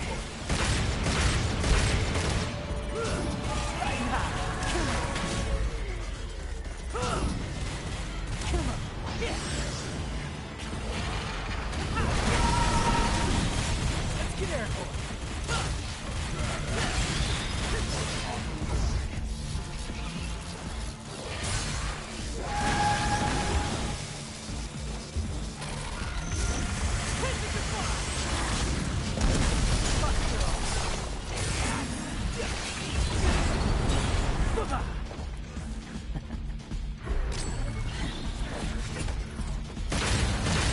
Hey, don't you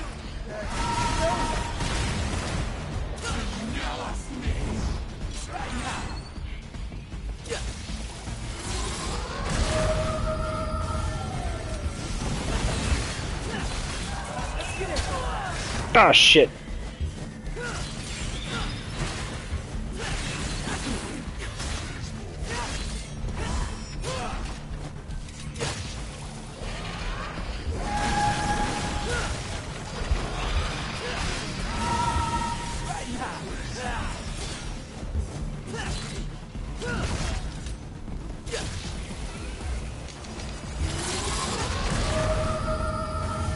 let's get airborne.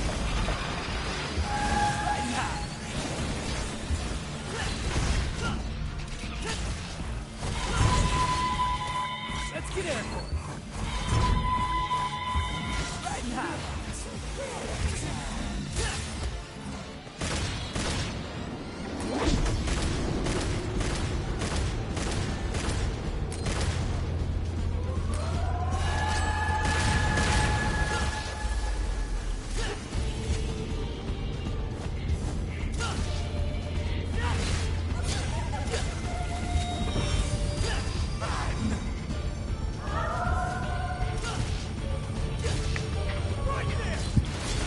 Damn it. Doesn't look good. I need to stop her.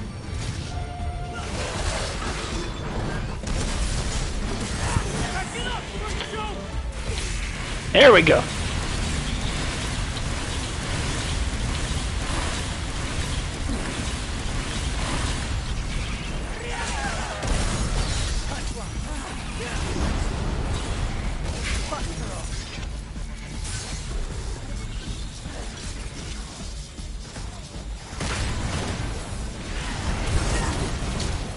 Damn. So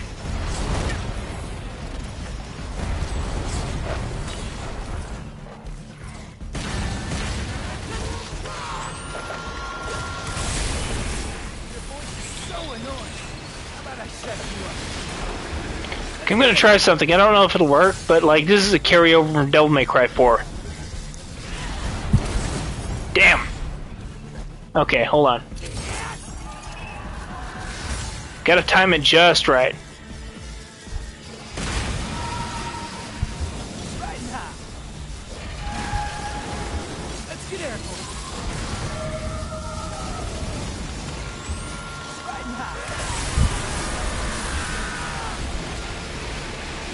What'd you say?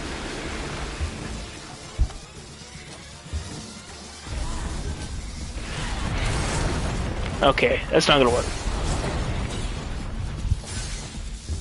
Let's get airborne.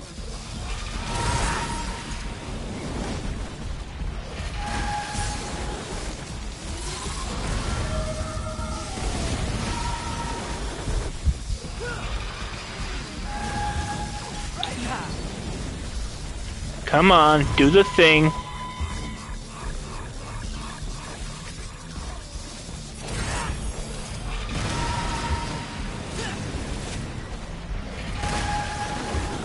there.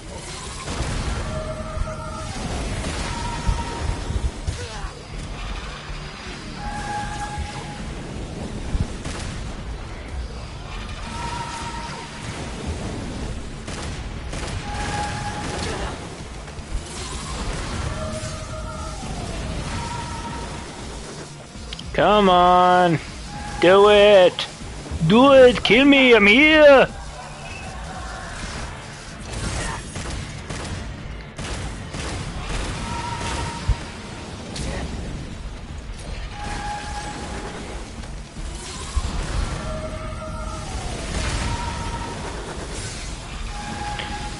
Any second now.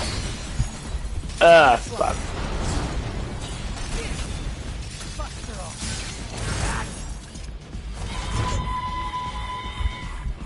Okay, we're doing this now.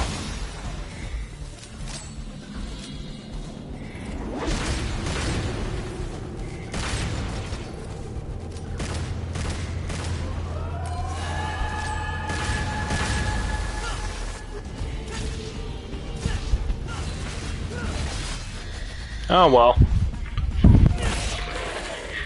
Now there's an attack you can do where you can grab her with the Buster Arm when she charges you. And it's a carryover from an interaction you have with Echidna and Devil May Cry 4 where she charges you. And you can use the Buster Arm on her. Unfortunately, I can't seem to pull it off. The timing's really tight.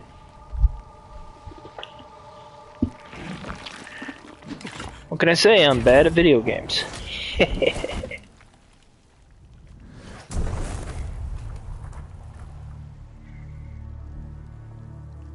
Dante's friend. It's Lady. You know her? From my gunsmith days. What? Can't believe you do this to Kyrie. I'm gonna have to tell her, man.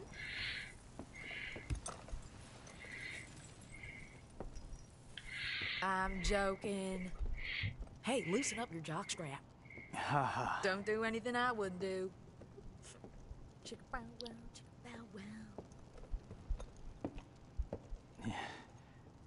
Kyrie would kill me right now. So, in the event that you haven't noticed, all the bosses that Nero's fought so far have one of Urizen's attacks. So, like, the laser attacks, Artemis has those. Goliath actually has giant fireball attacks. Elder Geryon, you'll see later on, he'll have this time stop stuff that he does. The reason for this is it's kind of implied but never outright stated that Urizen was using the Devilbringer to subjugate every demon he encountered. And he stole part of their power and combined it with his own. And that's why they all serve him, but they also seem to just not like him. It's specifically because, like, he used Nero's Devilbringer the same way Nero used it in 4. But you're never told that. It's just sort of implied based on what you see them do. And you realize, oh shit, Urizen has all these attacks. And it's true. Virtually every boss in this game has one of Urizen's attacks. Yeah, it took me a while to figure it out too. One can only hope. But for now, we have a more pressing engagement.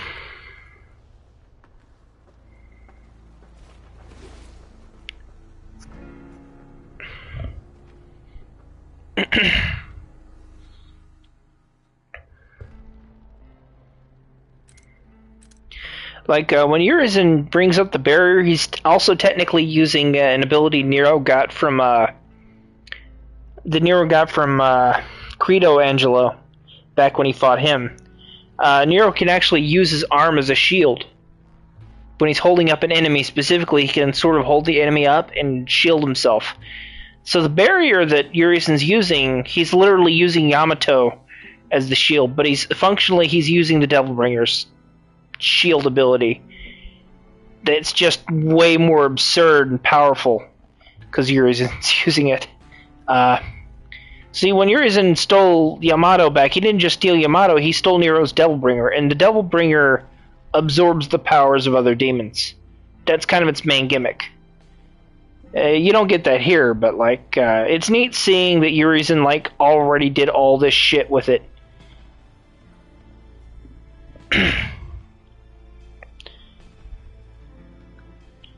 Okay, let me go to customize real quick. I need to see if I've got anything to work on. Okay, yeah, I need to buy a lot of this stuff actually.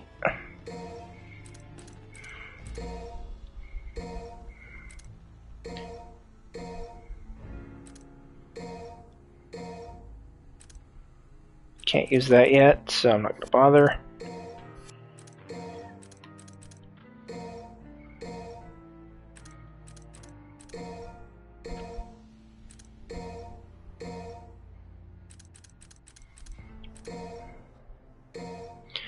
V's very tricky to use, but he's a lot of fun once you get used to him, but it's mostly in terms of just him being really satisfying to use.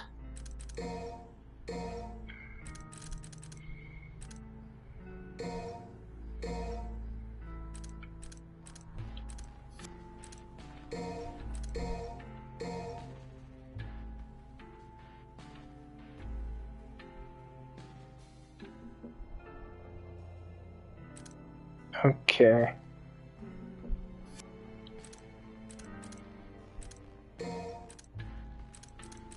What was illegal move again? I need to make sure I get this down.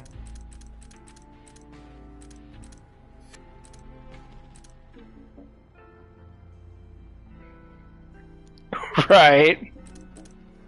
That's gonna suck when I find that. Yeah, fully upgrading V fully upgrades his minions, but they actually, in later difficulties, after Devil Hunter, they come in fully upgraded, regardless. But in the basic difficulties, they're dependent on how much you've actually upgraded V's abilities. And yeah, I've already got all the purple orbs for V, so good to go there. I think the hardest part of using V is remembering to use the book. The book's how he charges Devil Trigger, but like, it's like the main way of charging Devil Trigger. We have a minor errand before we reach Urizen.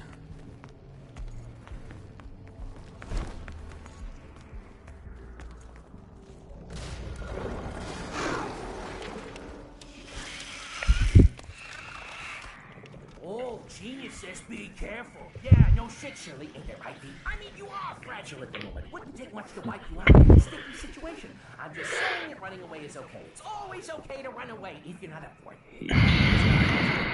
Not breeds pestilence. So it is written.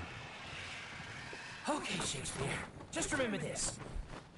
You and I like to exist, so get rid of those demons quick, because killing them ain't my stick. I got your back, because dying is whack. So, V is really tricky at first. You know we can't kill demons.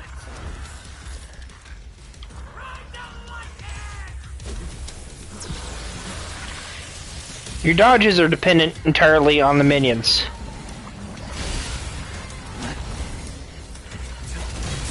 So if you're using a dodge for Shadow, you can't use Shadow to attack.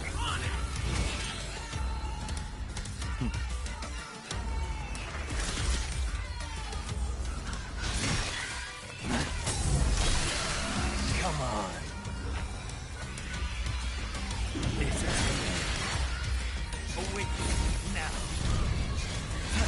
You've got Nightmare, of course.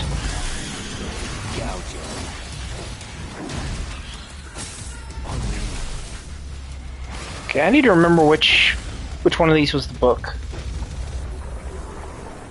It was this one. Okay. This only works if you're near enemies, so there's no point doing it here. He is a lot of fun to use, but it's mostly just that he's satisfying to use. He kills enemies really quickly. He doesn't need that many attacks. I believe it was R2. R2 is the book. The book is its own move, it's not taunt. It just builds up Devil Trigger, which you're supposed to do when you're playing as V. But using the book makes it harder to...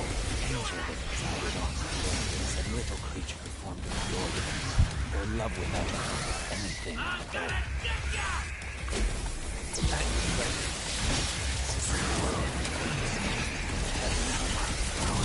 Hold infinity in the palm of your hand and eternity.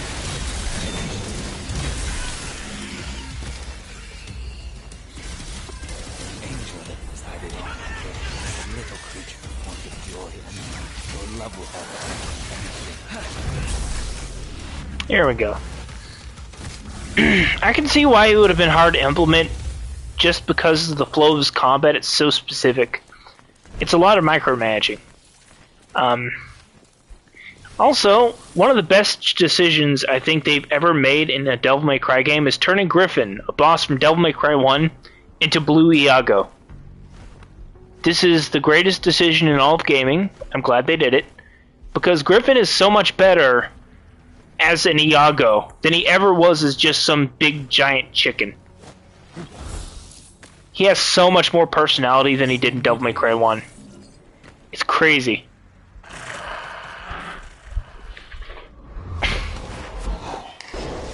Now what you're supposed to do with V is you're supposed to like use Griffin a lot.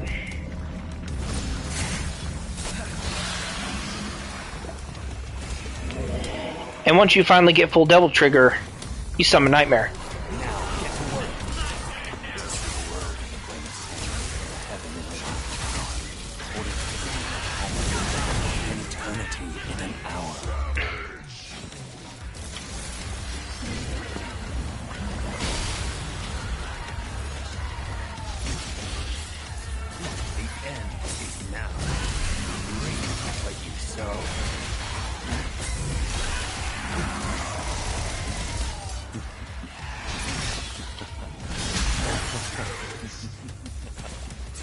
Turn into the underworld.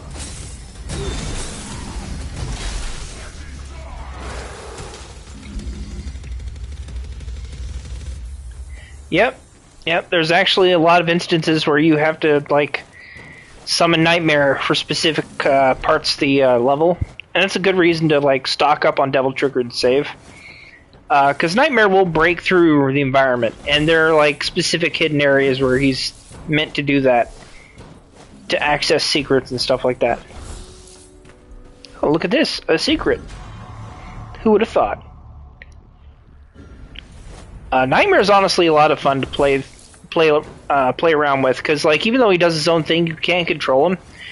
And when you do, his V's Devil Trigger turns into sort of a health bar. It still depletes, but it depletes very slowly, as opposed to when you just let Nightmare rampage. And when you control Nightmare, you can do all sorts of cool shit with him. The problem is because his DT turns into a health bar of sorts, it goes down a lot quicker because enemies can hit Nightmare more easily than they can hit V. And this does make V invincible for a bit, though. Okay, I'm not gonna bother with that. One of my favorite things to do, though, is to let, like, either Shadow or Griffin go autopilot. I will not allow him to gain any more power. And use the other one, because it's a great way to sort of, build up DT.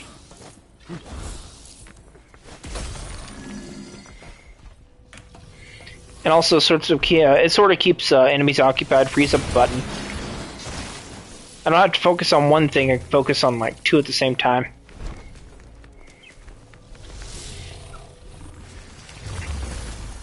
I have to keep going. Anyway.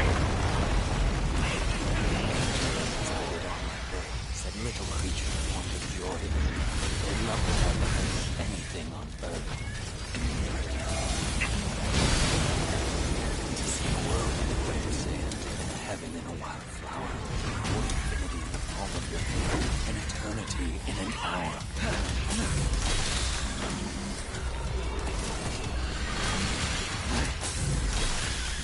Come on,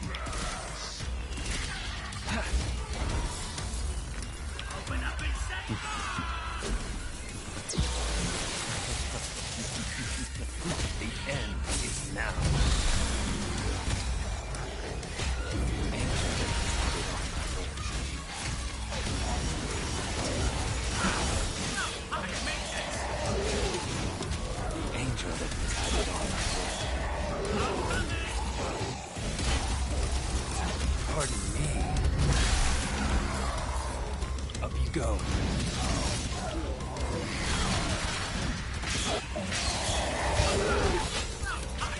Slice him.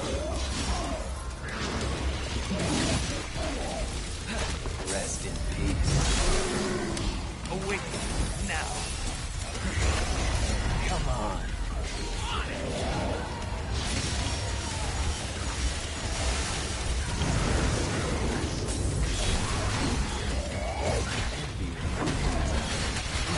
Turn to the underworld.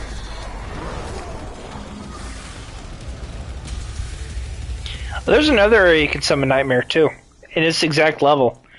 You probably already know this one though. Let me get up here if I can. Human blood is the source of his strength. I must cut off his supply. Something I also found was interesting is V shares a lot of Virgil's finesse in combat. See, this attack here, it's actually the first stage of Virgil's Yamato combo. He can't do anything else, but he can do this. But he also has Virgil's teleport and some elements of Virgil's techniques. Like, Shadow, for example, does an attack that looks like Rapid Slash a bit. Here, let me just... That one. The way the input's exactly the same, and it's functionally just Rapid Slash. It's really cool. Let me see if I can go down here. Yeah, here we go.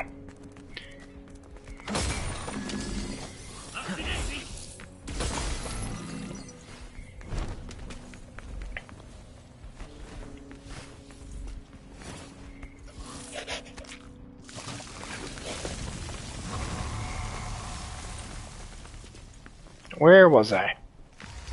Ah, right.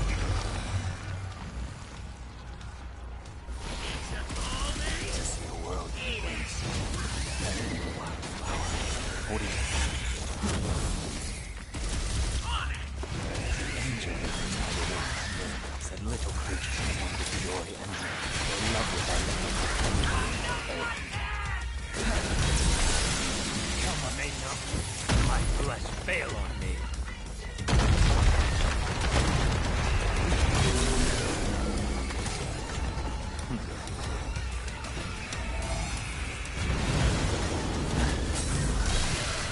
Come on.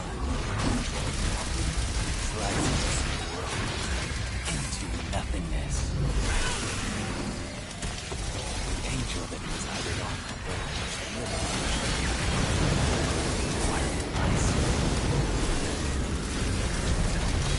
It's great. It really is.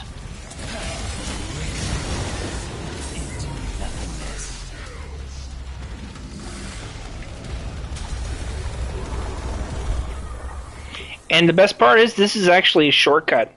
You can skip the most annoying parts of the level like this.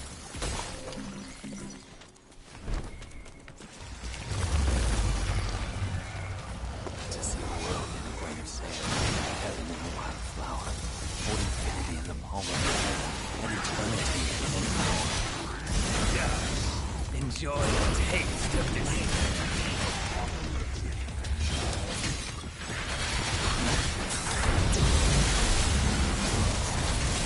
Your death shall end.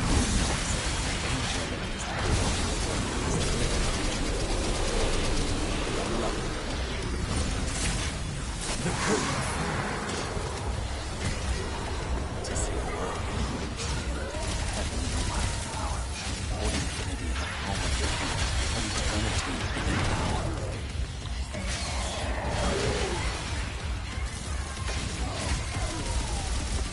Angel that resided on my birth.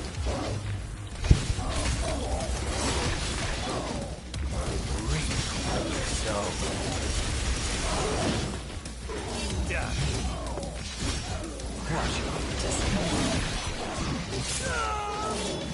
Okay. At your pleasure.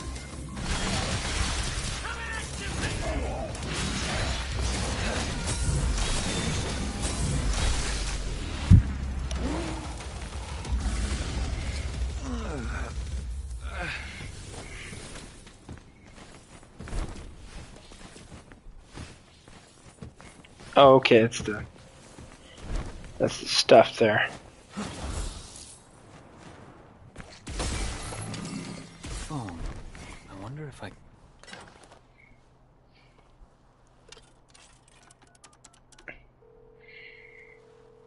Come meet me. I'm at... Yeah.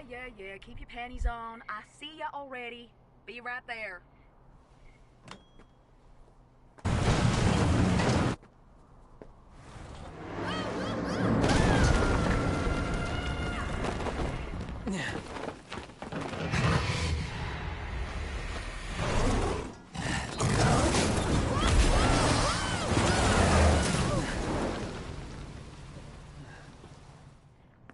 Poor V.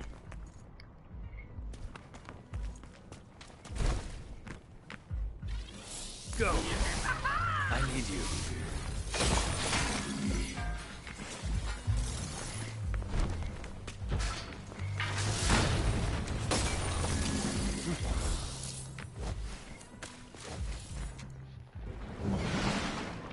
I don't know, but it's awesome. It really is.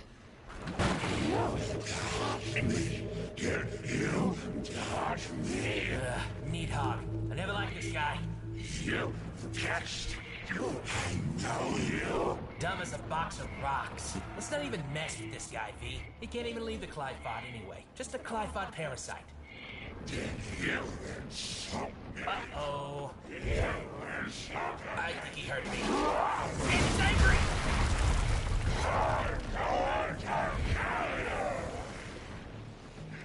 Not in this lifetime. As the air to a bird, or the sea to a fish, so is contempt to the contemptible.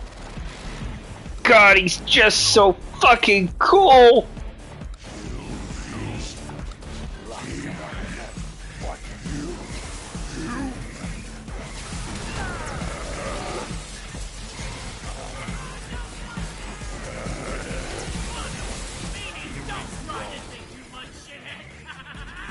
To see a world in a grain of sand, the shades of palm of your head, and eternity in an hour.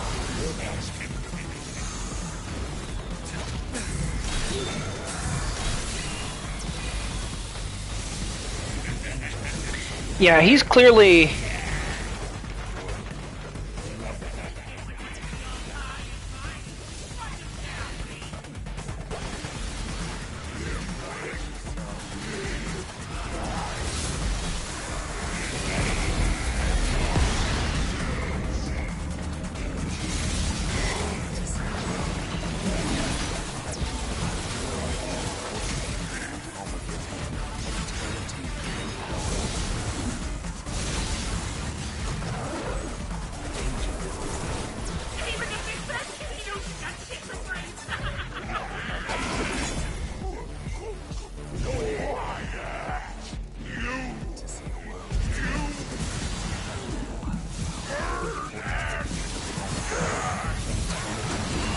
Ooh, damn.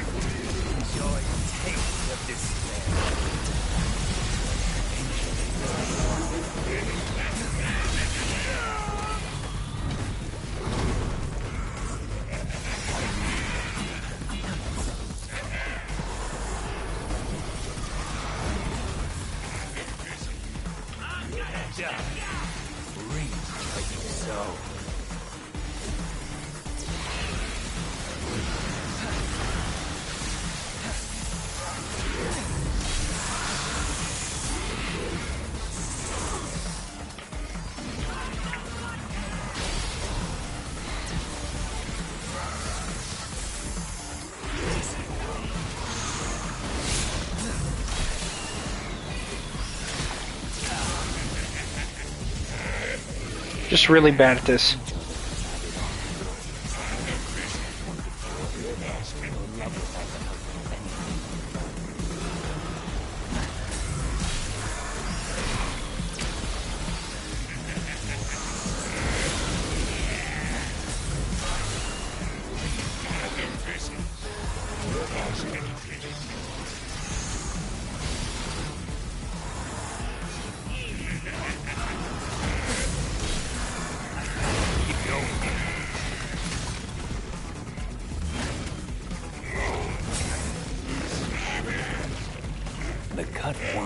begins the plow.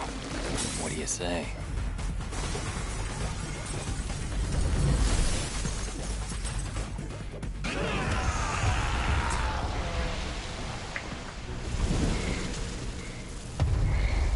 Yep, that sure was a boss fight. Clearly balanced around V and nobody else. See, the main strat I use is to just let Griffin go apeshit with his Devil Trigger. Because you can actually DT both Griffin and Shadow. You basically press L2 and triangle for Shadow, I'm afraid then. and square for Griffin. And that basically puts them on autopilot. But they also do attacks more efficiently, so it's a great way to like have one go crazy, so to speak. The downside with this is it requires a lot of Devil Trigger management. Somehow I got through that with an S rank, so I call that a win.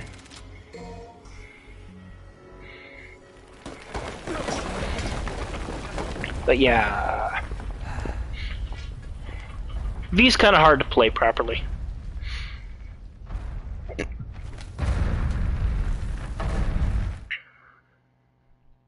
Oh, shit. Shouldn't have skipped that. Anyway, back to it. Now to find an exit. This one I definitely want to have Shadow on auto.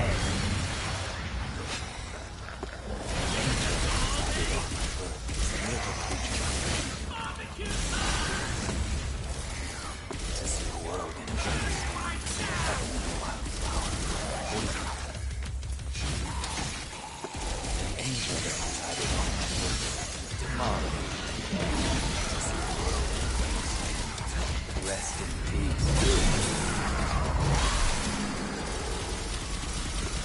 Angel decided on it. Come on.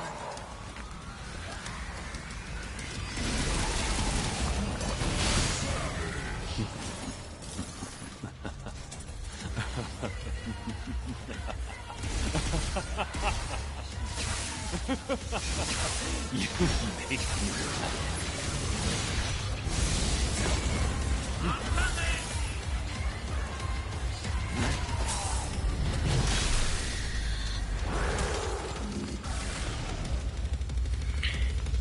So one of the things about V is he does sort of have a teleport, but it's single use only. So basically, you can't do it consecutively. The only way to do it consecutively is by basically hitting the teleport button again, like after you hit an enemy, and you'll teleport to them. And you do like consecutive finishers. So the best way to play V is to just like have all the enemies down at the same time, and then use consecutive finishers on them. Can't move forward without breaking through these.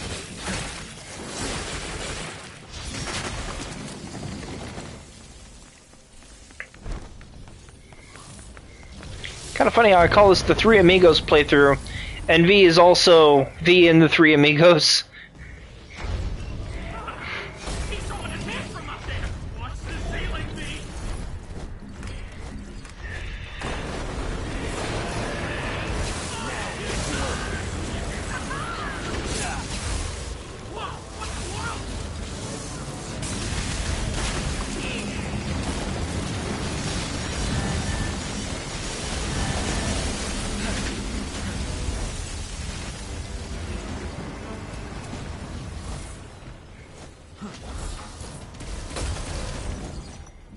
Okay.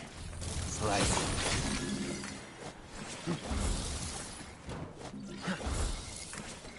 Ascend. Erase you all. Slice.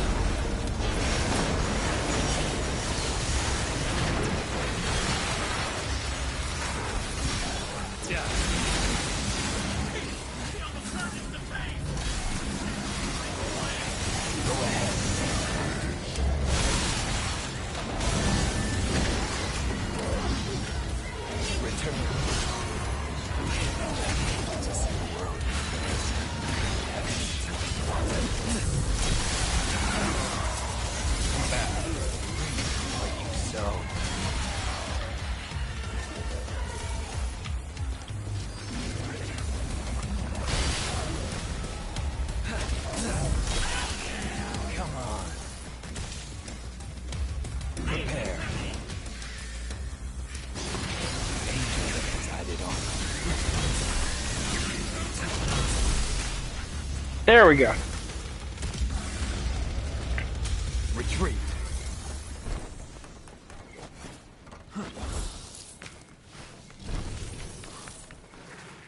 May not my blood fail.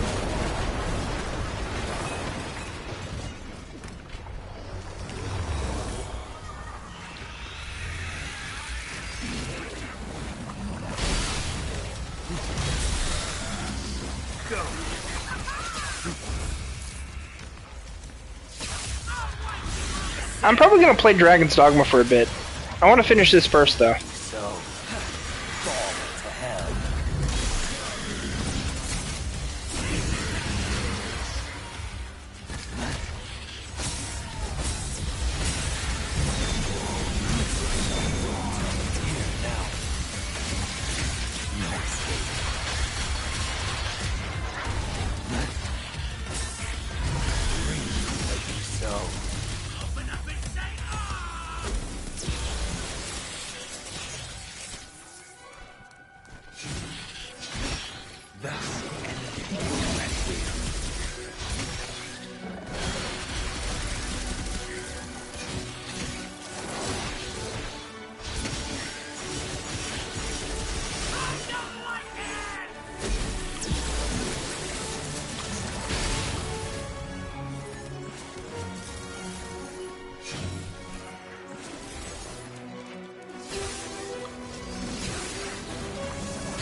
The end is now.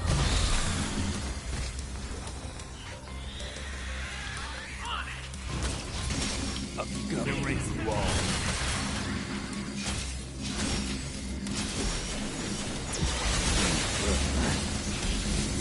Blast. There we go. Come back. Something I wanted to... There's actually something I wanted to show you real quick. This is actually really funny. So you remember how very early on you see V doing something in the background during Nero's first mission? This is what he was doing. The secret mission really, really far ahead of the game. Like in the actual future. So somehow V traveled back through time to do this secret mission. Now get to work.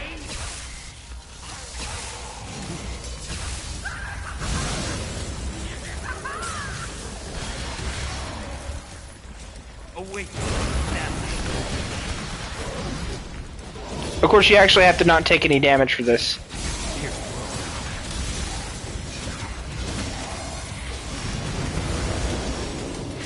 At least one of them is.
Right? I've already done this one, but I thought it was neat when I first found out. I was like, oh wow, so he just travels back in time for no reason other than to get that upgrade. And Nero sees it in the game cutscenes.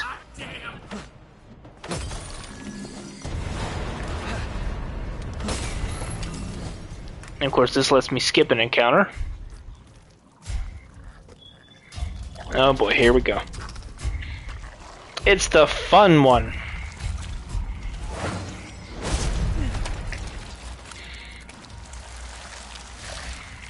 These things suck. Not a fan.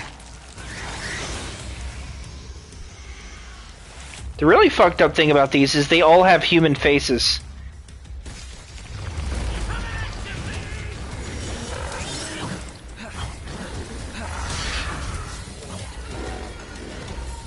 Go ahead.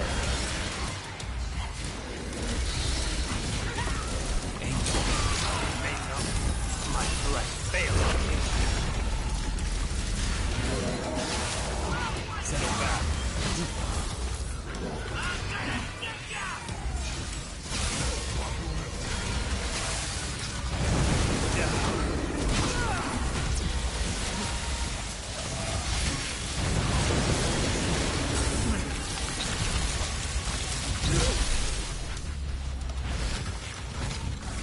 Oh yeah, you'll immediately start noticing it once you start seeing it.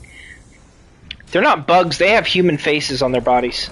Like, they're like made entirely of what appears to be dead people. Every Impus is like that. Like, they seem like bugs at first, but then you notice, like, their heads are made up of, like, 3 skulls. And suddenly you can't unsee it. Must be an escape route.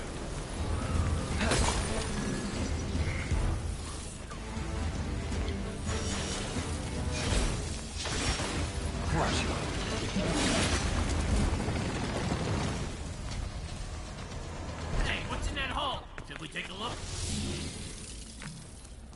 Okay, here we go.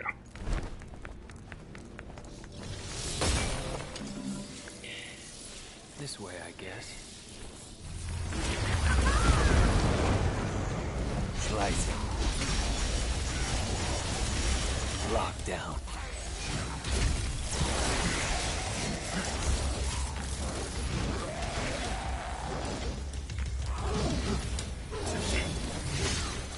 Ascend.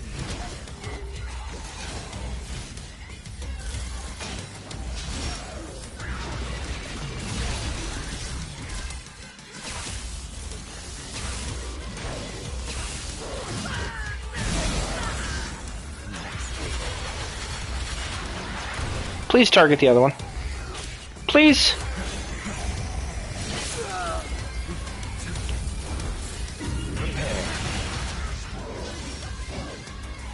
You're itching to play. I can tell. Retreat. Here, now. Await now.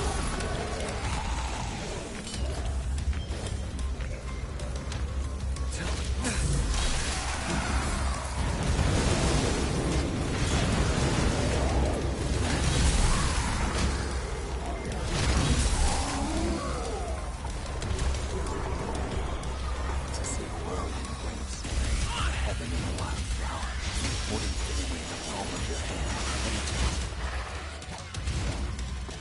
Angel that decided on.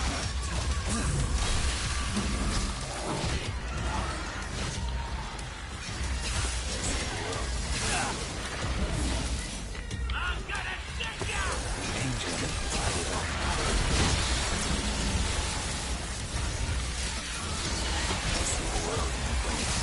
In the heaven of enjoy the taste of despair.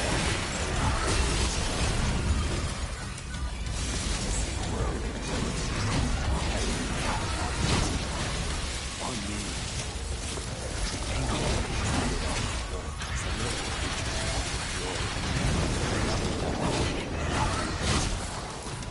Ascend.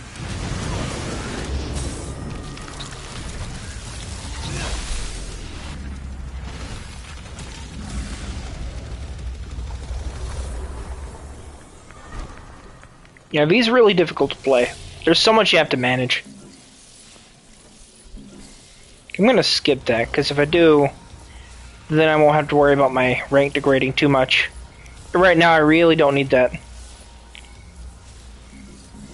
Like, I could do this fight, but there's no point. Finally outside. Look at that, a fox. Getting a really high rank in this game is kind of hard, because you have to skip fights, which is very unintuitive, but that's just how it works. Malthus. Of course, more trouble. Not sure about that one, though. Never seen it before. Not in the underworld anyway. Search for the Devil's Sword, Sparta. You know where it is. He told me to leave it be. But I'm afraid it still concerns me. B is simple, but he's also kind of complicated. Because his attacks are simple, but putting them all together and fitting them together, Any chance? making it work is difficult. Do you understand? Find it and destroy it. Only then will his reign be truly realized.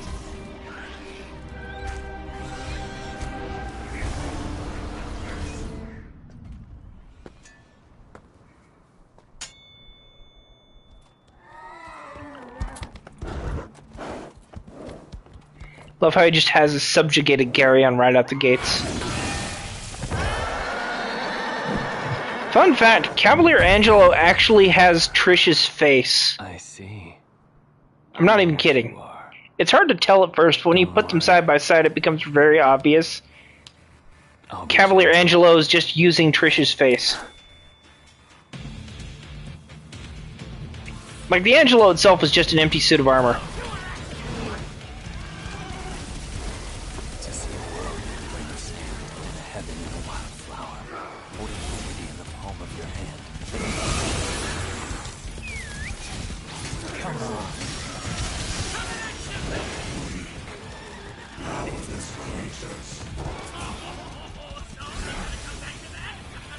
One thought fills immense. Where there's a will, there's a way. Now let's go.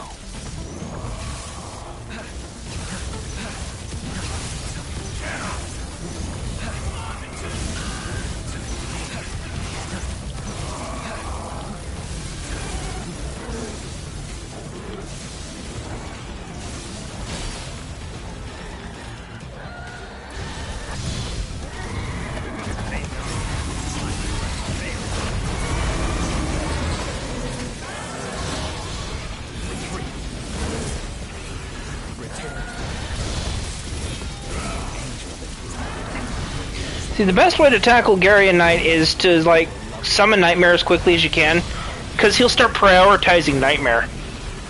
Power to control time. That's quite a horse. But that would mean it's Garyon.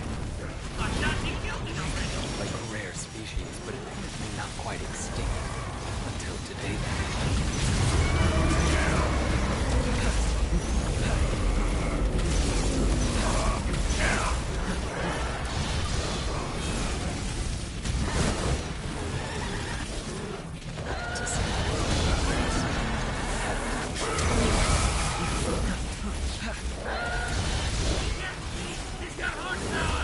I'll take that momentum and send it right back.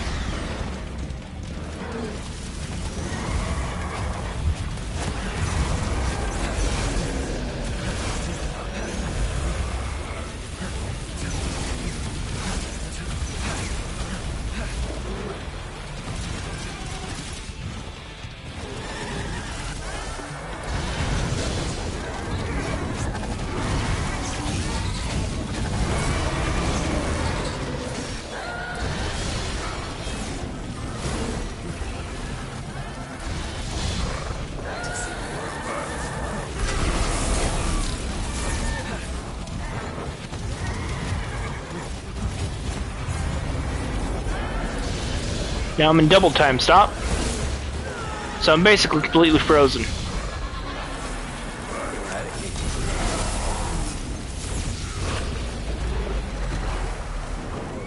At your pleasure. Pin him to the wall.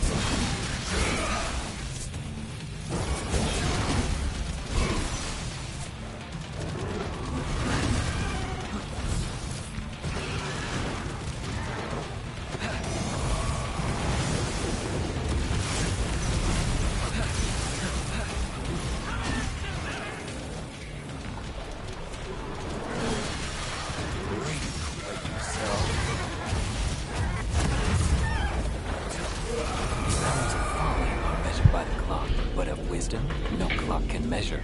Die. Yeah. And there we go. That's that. I'm fine. I must chase him. If the Devil Sword Sparta still exists. I don't know if I made the cut this time. May well be our only This one's a really hard area to get a good S rank on. You gotta be strong in mind and body to wield the Sparta, and you, sir, are not. Hate to break it to you, but the Sparta will just be too much for you. for me, yes. But what if the boy, Nero? Notice how Griffin goes really quiet here, right? He doesn't say a thing. That's because Virgil's never said that before, ever. He's never once deferred power to another person. He's never depended on anyone but himself. So when he outright says, I'm going to give the ultimate source of power I was after in Devil May Cry 3 to the kid, it just floors Griffin here. He's like, what? How? And that's just how distinct and different he is from Virgil or Urizen, is that he's literally Virgil's humanity.